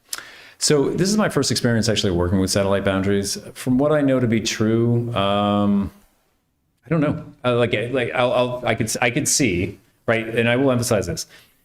This is a unique experience because it's K-3, and then everybody goes to the same schools, in lockstep. So really, you're not talking about, I think, a huge disruption to a child's educational experience. Again, high level in terms of understanding what that could look like. There could be a world where I think families are excited. I mean, Fales is a cool building. Again, if the experience from the child's perspective is they get on a bus and they go to Fales in the same time frame as it took to go to Hastings or Armstrong, then, right, I think in some big picture sort of way, I don't think it's going to be a huge disruption. Again, given the fact that come fourth grade, everybody's together. I could also see that there might be some families that are like, why us? Why are you picking on me? Why are you moving our whole thing? We love, everything I've heard, everybody loves the schools. You guys have 3 great elementary schools. And so you're going to have some of that where we love our principal, we love our school. And so it's part of it is education, part of it is listening and understanding what their concerns are. And so part of it will be just sort of, I think, having those conversations. And I guess my next question is more so geared at Allison. I know that we've had conversations before about the percentage of English language learners in the different schools and how there is an imbalance there. Could you just speak a little bit to maybe some of the challenges that might bring administratively, or if you see there being administrative challenges? And I guess I'll just preface this, I ask as I look through the different options that there seems to be one that more evenly balances that out than the others. And so I'm just trying to get a sense from a administration perspective of how much weight we should put on that. Yeah, it's a good question. I do think we have good staff, good programming, and for us, it really is about how our staff distributed. So currently, our staff distribution is really skewed toward Hastings. So the numbers are much lower at Fales. I think we have 1 or maybe 1.5 people FTE at Fales versus 5 at Hastings. Anything we do to move, we can sort of shift and adjust. And it's such a strong department that I'm not worried about it at all. I think they've done great work. Yeah.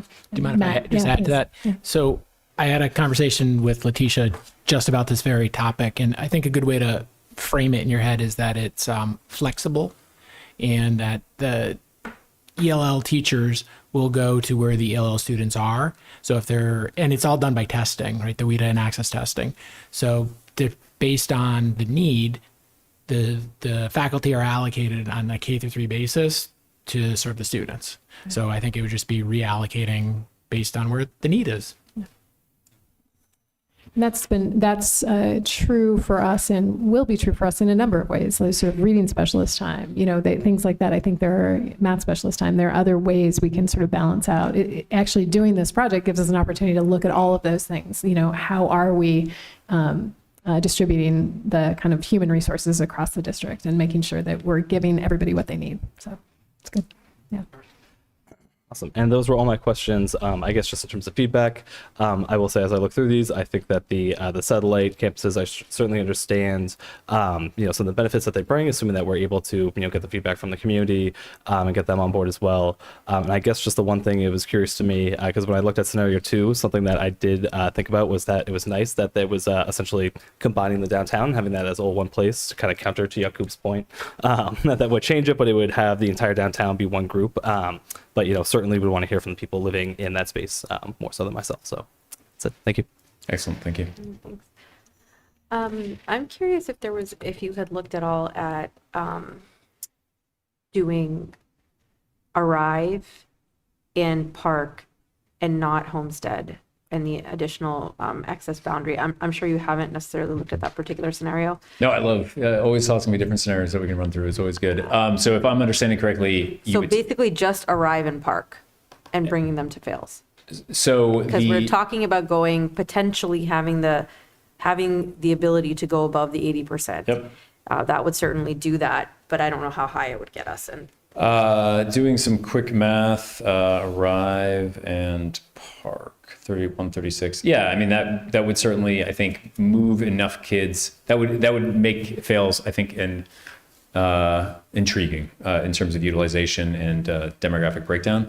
My only concern would be then Hastings does not change, and again, Hastings is getting to its threshold, and it's going to have new developments, and so part of this would have to be thinking about what are you doing to relieve that pressure. okay. So not a bad start, but then what kind of thing? Right. Okay.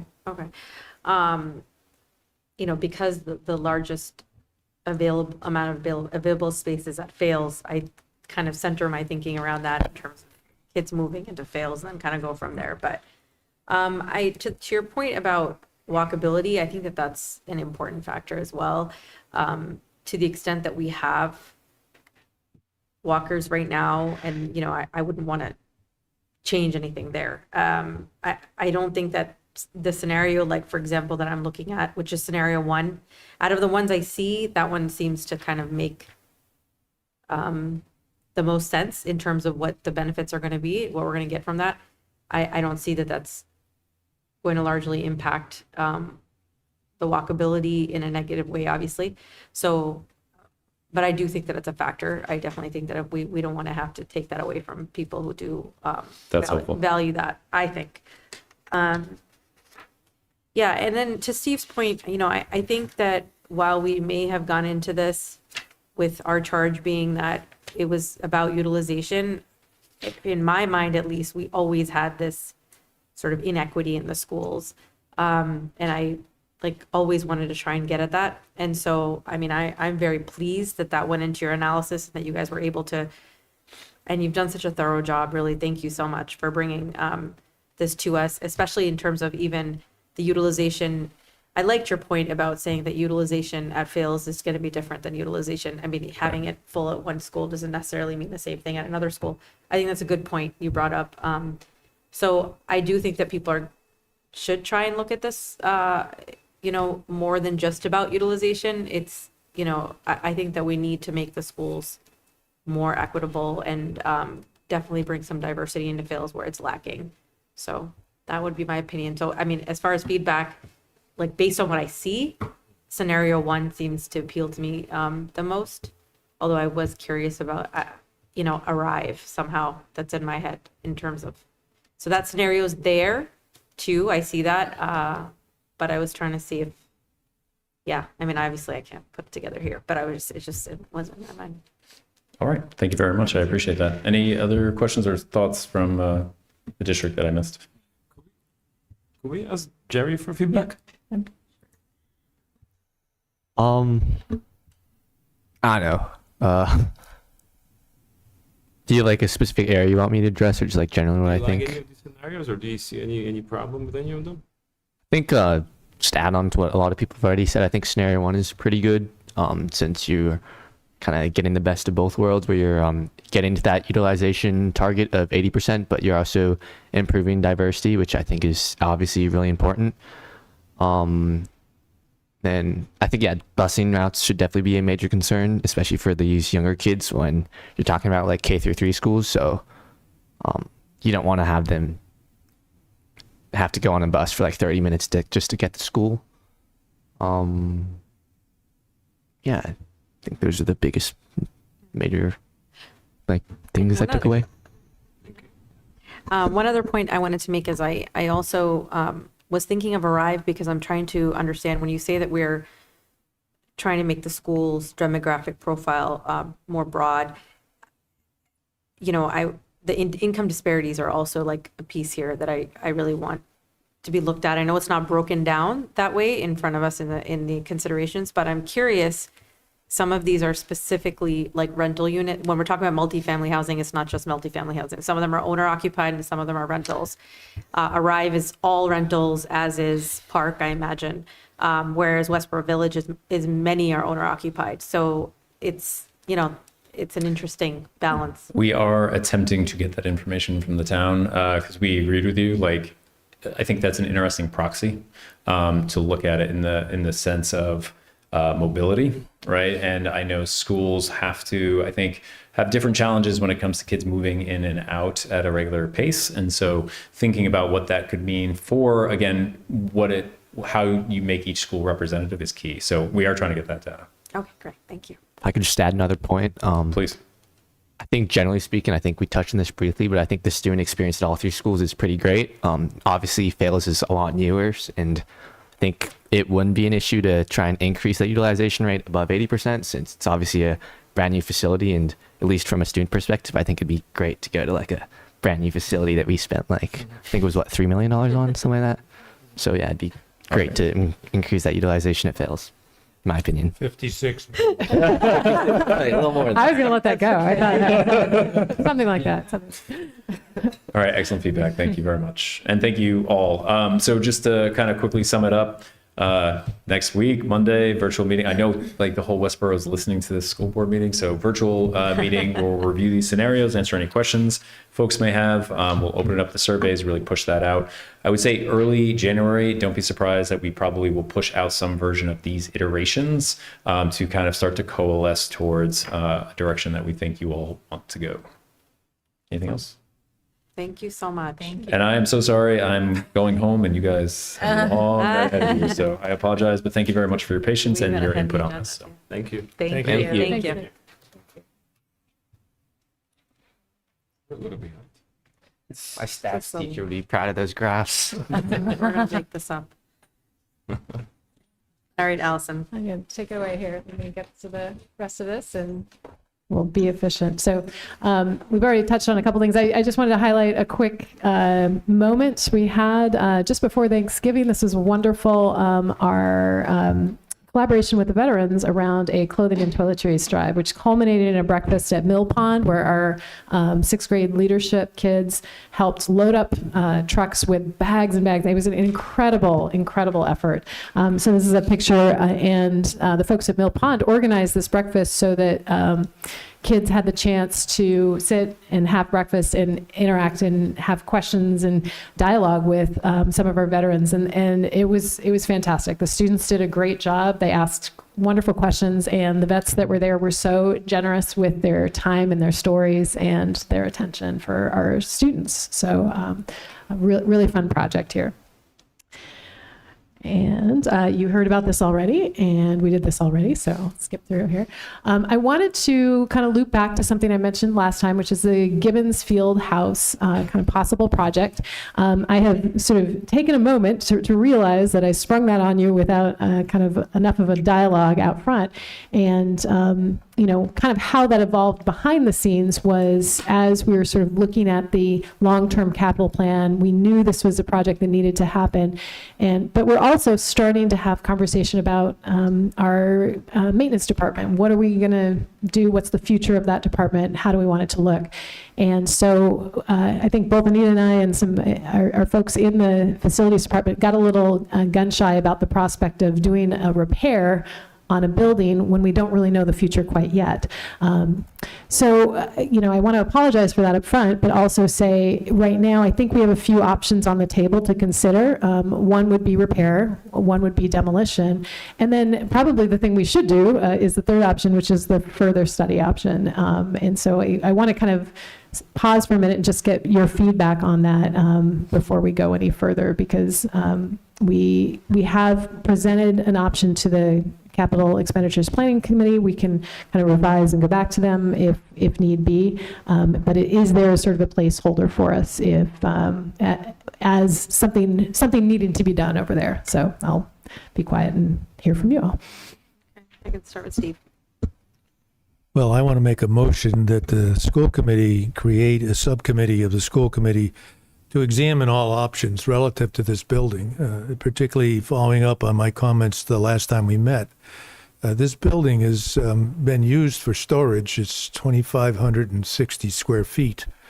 It's probably the biggest, quote, shed that we have for the town. It's well built. It's made out of concrete block. The roof does leak, and that has been an issue that has been discussed by the school committee for a number of years. And for want of needing other things, we didn't go ahead with a fix.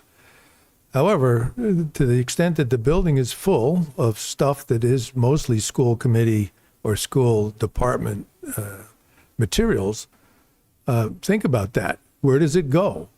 Do we throw it all away? I mean, what's in there is old sets from various plays, a certain amount of repair equipment, snow equipment, et cetera, for the facilities department. And I think this option of presented as demolition is very premature, because the building has significant value as it is. Granted, its use was a field house, so it has lockers, showers, et cetera, still in there. And so the fact that it's been used for storage isn't the best use of what's in existence inside the building. Anyway. I'll second the motion. So my thought is that we would create a subcommittee, and I would offer this, 2 members of the school committee, say the facilities director and Jack Foley, who knows as much about that building, I guess, as I do, since he's lived with it since he's been here. And I would also offer that our schedule should be short enough so that we could word an article on this warrant that would either be repair the roof and or demolish based on the outcome of this study. So my feeling is we can answer these questions, we can get all the information that's known, we can find out what the true cost is and what the true benefit would be. Part of the discussion that's in the presentation tonight about the use has to do with parking. There are other opportunities than demolishing this building for parking there. Originally, not only did the current parcel be what you see, which includes Armstrong and Gibbons, but there was an additional 50 acres that went with it that was dedicated to the school department. A number of years ago, when we couldn't use it for the addition and repair, we gave that 50 acres back to the town. And so there is land that additional parking can be created on. And talking to Jack today, for normal school business, there's plenty of parking. Well, I shouldn't say plenty, but we added something like 40 spaces when Gibbons was rebuilt.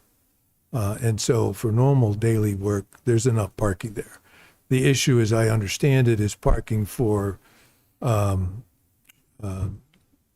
parent teacher conferences, which is a zoo, but there's a different way to deal with that than having to build additional parking. Anyway, so that is my recommendation to deal with this particular issue, because I do believe the building has much more value when it's properly modified for this purpose. Okay, so we have a motion, we have a second. Does anyone have any questions or discussion around this?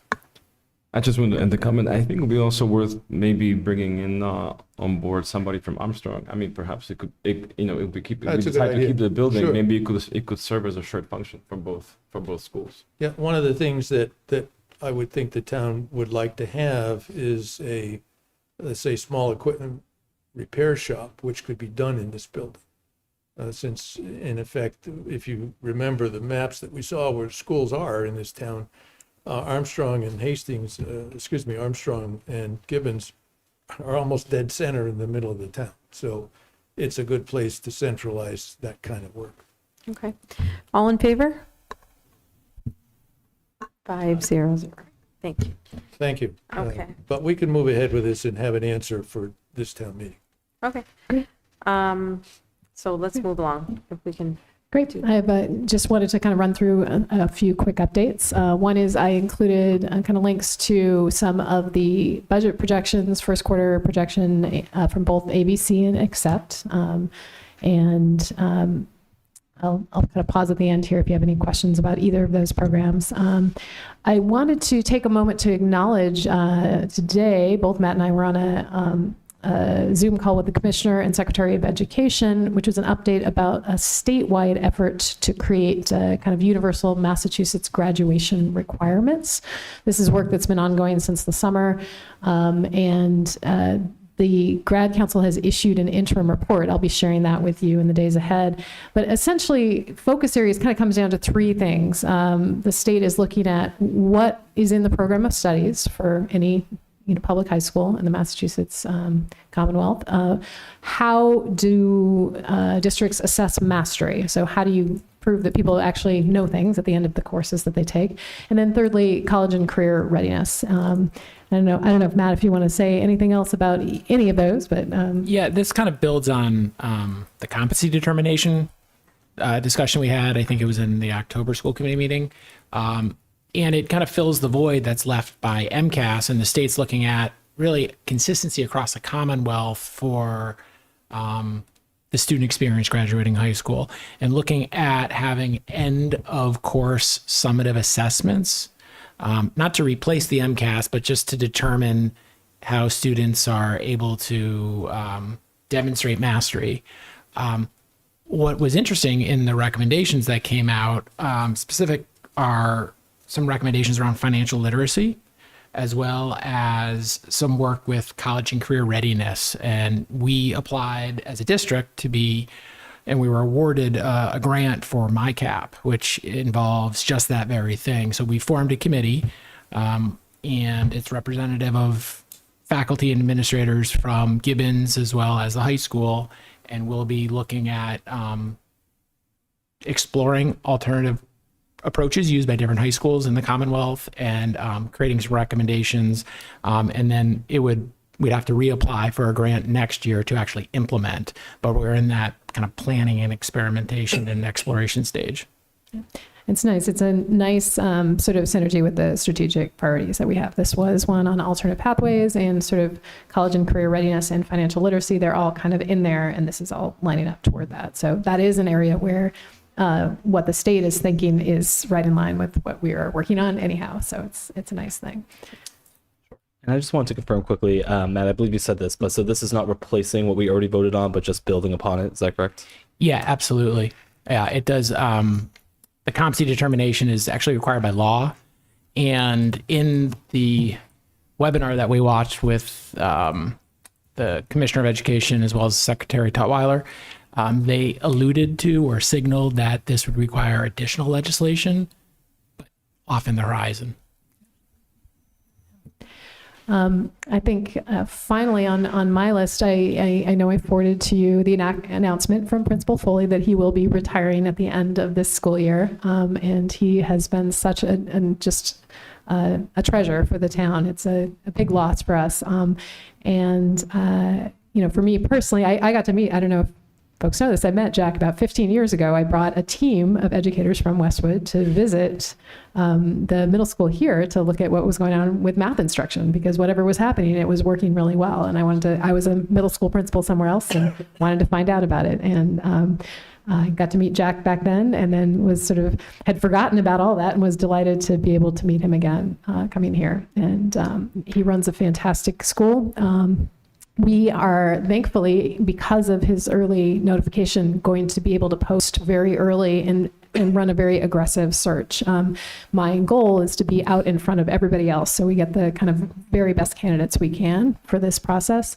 And to that end, we're posting next week, and we'll be starting to form a committee with the goal of screening and interviewing in early January and hiring by the beginning of February. So it kind of beats out, I think, a lot of people in terms of the hiring season, but also still gives candidates a kind of good chunk of time to apply and for us to do a little recruiting too. So, sad news for us. It's a huge loss. I'm hoping we can find a way to keep Principal Foley involved in some way or another. I think he'd be a fantastic sub, I think. And that's it for me for kind of quick items. Any other questions about anything here? Yeah, I got a couple questions about the balance sheets that showed up for Accept Sure. and Assabet Valley. I guess my first comment is that they both show projections. I assume they're instantaneous as of basically today, but they project, I assume, through the end of the year. Yes. And so my first question is, since both of them show negative, one fairly large, the other one not, when there's a shortfall in their budget, how does that apply to us? How does that Do impact we us? have to come up with our fair share of the shortfall? I do not believe our kind of contract with them or our terms of agreement with them are that we're on the hook for that, but I can find out. They do have kind of cash balances that they have as backup for this, so that is important to know. One of the things that's true is the balances mid-year can be misleading because they tend to come down to two things. One is enrollment, and enrollment can be very volatile and shift a lot.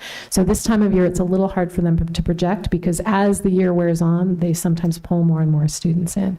The second, I think, particularly for Accept is because they run a transportation program. They are their own transportation program. Ridership for them has been traditionally a source of income. Interestingly, they are in conversation right now about how to improve that, but also how to diversify their income source. So I know that both administrations are taking it seriously. They watch it carefully, and they also kind of loop back to us to let us know if there's anything to be concerned about. But both of them have kind of healthy balances to cushion if they run a slight deficit. But that's not sustainable over time, obviously.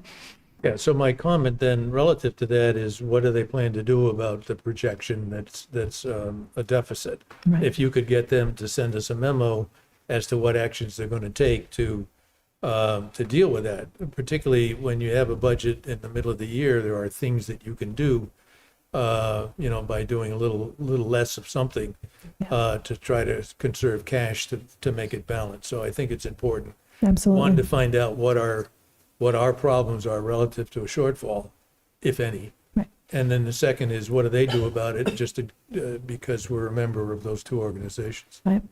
Well, I can give you some of that information too myself. I know at Accept, for example, they are looking at their model for what they charge for ridership, which is, I think, under market rate, and they're kind of discussing different ways to do that ridership, which would bring their kind of balances back up for next year. They're also looking at I'm on a subcommittee there to look at programming. One of the things the collaboratives have run up against is, as the sort of student, the students in districts, many districts have developed really good programming for students. So there are fewer students going out of district, and the ones who are going out, some of their needs are more intense. The collaboratives were originally in this sort of middle ground between a district's programming and a kind of more intensive private program. That middle ground is now being occupied more by district level programming. So they're having to look at how do we kind of grow our programs and shift them to become more intensively oriented. And, you know, they're also looking at professional development programming, 18 to 22-year-old programming. How do we kind of help them? And those are really interesting conversations that we're involved in. But I can find kind of the report out from that and get it to you in writing. So, Okay, yeah. thank you. Absolutely. Okay, I don't see anyone here for citizens' requests, so I think we'll move on for the public budget hearing. I think, you know, I went through a kind of budget update for you last time. Nothing has really changed significantly, but I wanted to share one thing with you in terms of a differential. So I shared with you the executive summary, but let me come down here. I had noted kind of at the end of the presentation that there were things left on the cutting room floor when we looked at the budget. And what I did want to do is go back and put some dollar amounts to those things so you have a sense of scale. So when we kind of regroup from this financial situation that we are in now, my hope is that we can start to look at some of these as true expansion options. So on the elementary side, looking at providing professional or paraprofessional support in our kindergartens, looking at transitioning to a model where we have certified math specialists at our elementaries and expansion of K-3 wellness. And those all have kind of price points attached to them now. So I'll share this presentation out with you, and it is a draft of a presentation that I hope to kind of now get out into the community once we vote the budget, so that people have an understanding not only of what we're asking for, but exactly what we're not asking for as well. But other than that, everything's in the executive summary, so I'll cue that up. And if you have comments or feedback for me. I think we officially have to open the budget hearing. You have to vote to open the budget hearing and close it. So, Can I get a motion? Motion to open the budget hearing? Second, Any discussion? Not all in favor? Is it roll call or is it? yes. Okay. Go ahead. Ask you, yes. Moscow, yes? Shamsuddin, yes. Owens, yes. Durant, yes.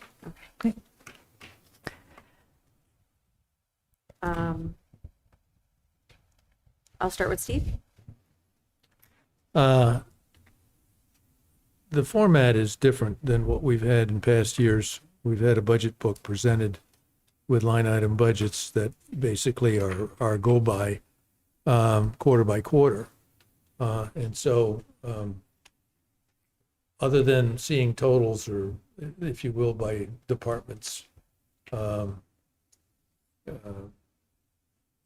guess we go on with what we have, because this is the budget presentation. And I guess to that extent, I've made my comments on it. We do, assuming that the bottom line here is not different than what we had last week or 2 weeks ago, I wouldn't have any more comments than that. Jane?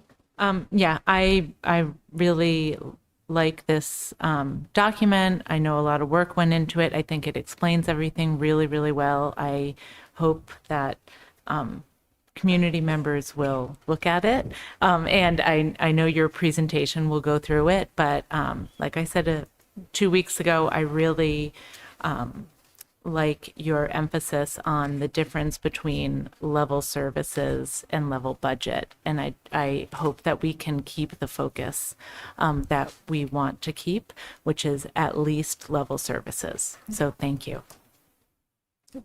Yeah, go.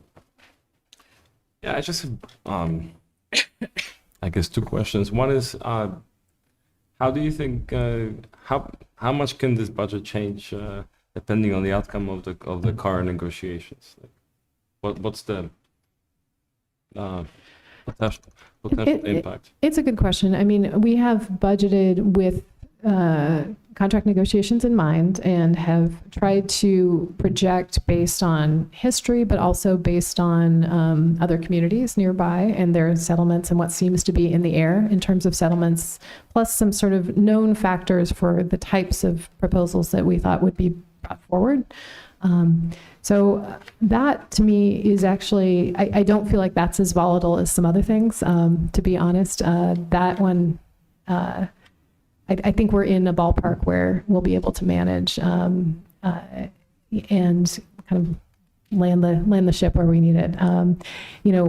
We also, one of the things that can play out in terms of the budget, because we go so early, is enrollment. This budget, when we look at reductions, we've asked for some modest reductions here based on enrollment and a little bit of restructuring, but those do not factor in any further decline in enrollment at the K-3 level.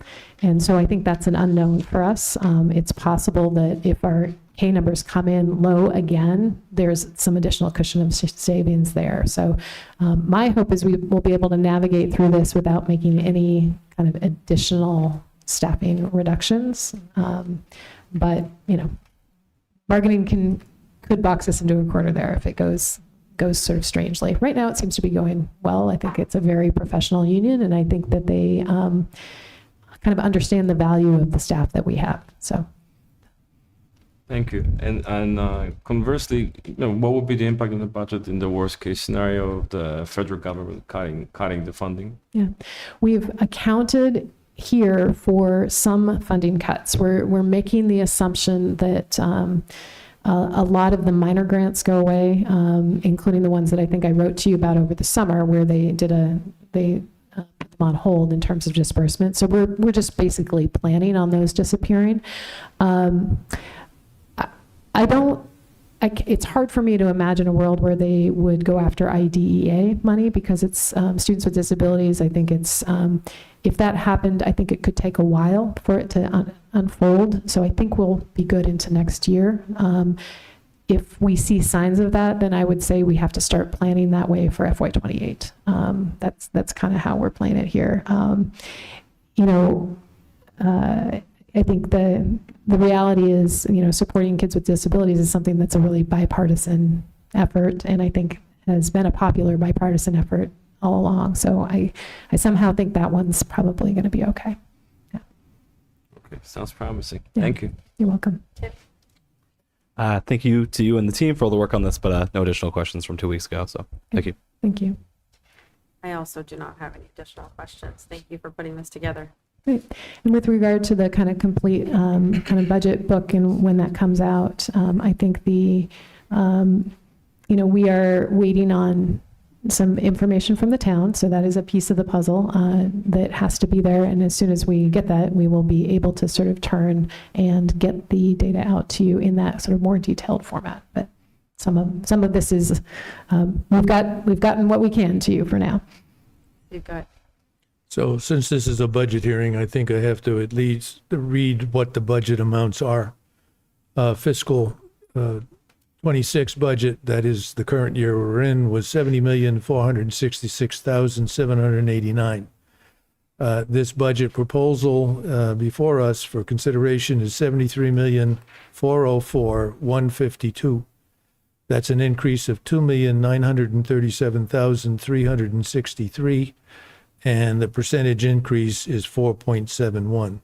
And one of the things that we have in the presentation is a graph, a bar graph, which shows the 4.17 versus prior years.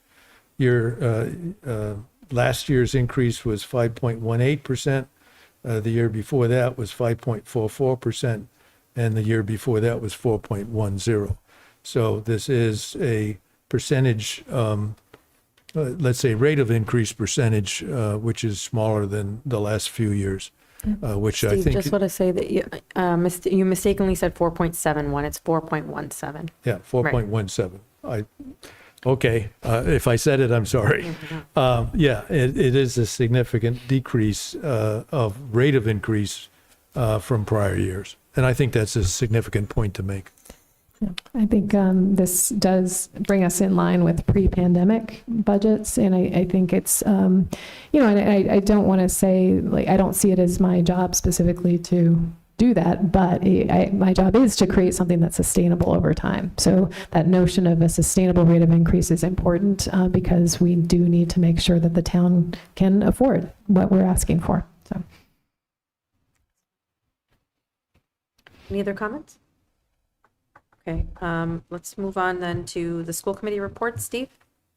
We need to close the hearing first. Oh, okay, thank you. Motion? Motion to close the budget hearing. Second.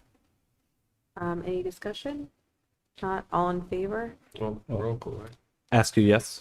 Moscow, yes? Shamsuddin, yes? Owens, yes. Durrett, yes. Okay, fine, sir. Okay. Go ahead, Steve.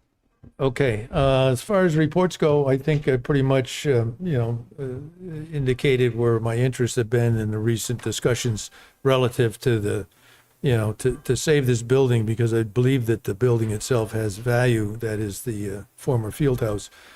Certainly it can serve the town better and the school department as well. And as I mentioned, with a proper study to look at all the information that's available, including what we might do to it, to make it more useful than it has been, I think is an important thing. The idea here is to get value for our money because it was clear to me that if we demolished it, we had to find a place to put all the stuff that's in it. Even if it's only half as much, that would mean that we would have to replace roughly 1,200 square feet worth of building somewhere, and that's not a shed. That's my point, and I thank the committee for the consideration to do this with a proper study, to have an answer, not only for us in terms of our role in the school committee, but to the rest of the town as to what we did or why we did it with true justification. So with that, thank you. Thank you, Jane. Nothing to report. Yakub? I just want to say a few words about the capital expenditures planning committee that I've been on, just as a summary too. I mean, you can watch all the recordings, but just a few words. So we had four asks, the high school A and B roof, the Mill Pond roof restoration, high school C roof restoration, and the field house. And there was really no discussion other than the A and B roof. That the other three articles were not discussed pretty much. I don't recall any questions asked from the committee, and they pushed back on A and B a little bit, but Allison came back with a good explanation for the urgency for the repair. So I'm hopeful that it will be approved. They actually. This is the first time that it's my third time I'm on this committee. It's the first time that we actually could fund all the requests. We don't have to prioritize them and decide which project doesn't meet the bar. We don't, because even if we borrow money and we fund all those capital asks together, it will be still within the fiscal policy of the town. So it looks promising. Thank you. Thank you. Can I have a minute on that? I understand that the pushback relative to the Advisory Finance Committee was, could we get MSBA money to help us build it?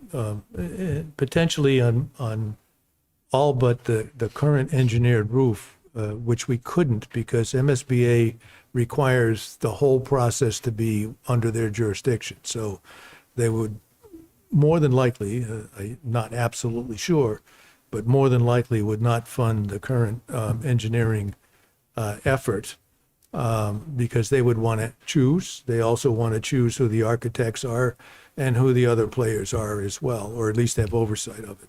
The other ones that haven't started certainly could be presented to the MSBA for their approval. But number one, the approval is only based on their evaluation of who gets the money that's available, since there is a finite amount of money, and therefore if you're not chosen and we need to fix the roof, then we have to wait until the next round, which might be a year, it might be more than that, and we still might not get approved. So it's a risky business, in my opinion, having done it 4 times. to go to the MSBA for this stuff. They have what's called, I guess, the short fuse or the early approval story, and we did that with Hastings. And in effect, we found out at the time that it would cost us twice as much with the MSBA, for which they would give us half of that back. So, and the schedule was not going to fit, which is why we ended up having to do it eventually ourselves. So just that information, I think, before, as part of an answer to whether we do MSBA or not, we need to clarify what the rules are for applications to the MSBA. And the knowledge that a engineer and a owner's rep would probably be required as well. Yes. So I think it's important that we have the full story for, the questions that are being asked logically by AFC. Thanks. Thank you. Tim? Nothing to report tonight. I also have nothing to report tonight. Jerry? Hi, I'll try and make this quick. There's a good amount of stuff going on. At Hastings, they have a book fair tomorrow on December 4th, and they're also running their food drive until December 12th next week. At Armstrong, they had a Blue Jay fun run where the students just kind of went on a little run, and that raised over $13,000 for the school, which was really great. On December 7th, Gibbons Middle School is participating in the Food Allergy Buddies program at the Museum of Science. So something that's pretty cool. I'm not too sure exactly what that is, but could look into that a little more. At the high school, on tomorrow, there's a vocal pops concert at 7 p.m. and the winter band concert is on December 18th at 7 p.m. as well. And the National Art Honor Society is holding a fundraiser until December 12th to raise money for the Westborough Public Library. Winter sports tryouts have also been going on this week at Gibbons in the high school. And Ned's Coffee House is going to be this Friday on December 5th at 6 p.m. And that's when a bunch of students come together to perform, whether that's singing or reading poetry or playing music, which is really cool. This weekend, on both Saturday and Sunday, the Bora Sugar Shack is holding photos with Santa, which is always great. All the little kids go and take their pictures of the Santa, which is fantastic. And from December 8th through December 23rd, the food pantry is collecting baking mixes, stuffing, mashed potatoes, and canned goods to support Westborough residents. That's all. Thank you. So we have a couple of items that we need to take a vote on. One is Allison provided us the draft of the 2026-2027 school calendar, and I know that we decided that we wanted to push it to today. So are we all ready to take a vote on that? Yeah, if you want to make a motion. Motion to vote on the 2026-27 calendar. Second. Any discussion? Okay. I just want to explain. I'm going to abstain just to be consistent with my position on this calendar from in the past. That's it. All in favor? Aye. Okay. All opposed? And then one abstention. So 4-0-1. And then if we can get a motion to have the minutes for 11/19. I move the minutes of 11/19. Second. Any discussion? If not, all in favor? Aye. Aye. 5-0-0. And a motion to adjourn? I move to adjourn. Second. Any discussion? If not, all in favor? 5-0-0. Thank you. Just a second, ever motion.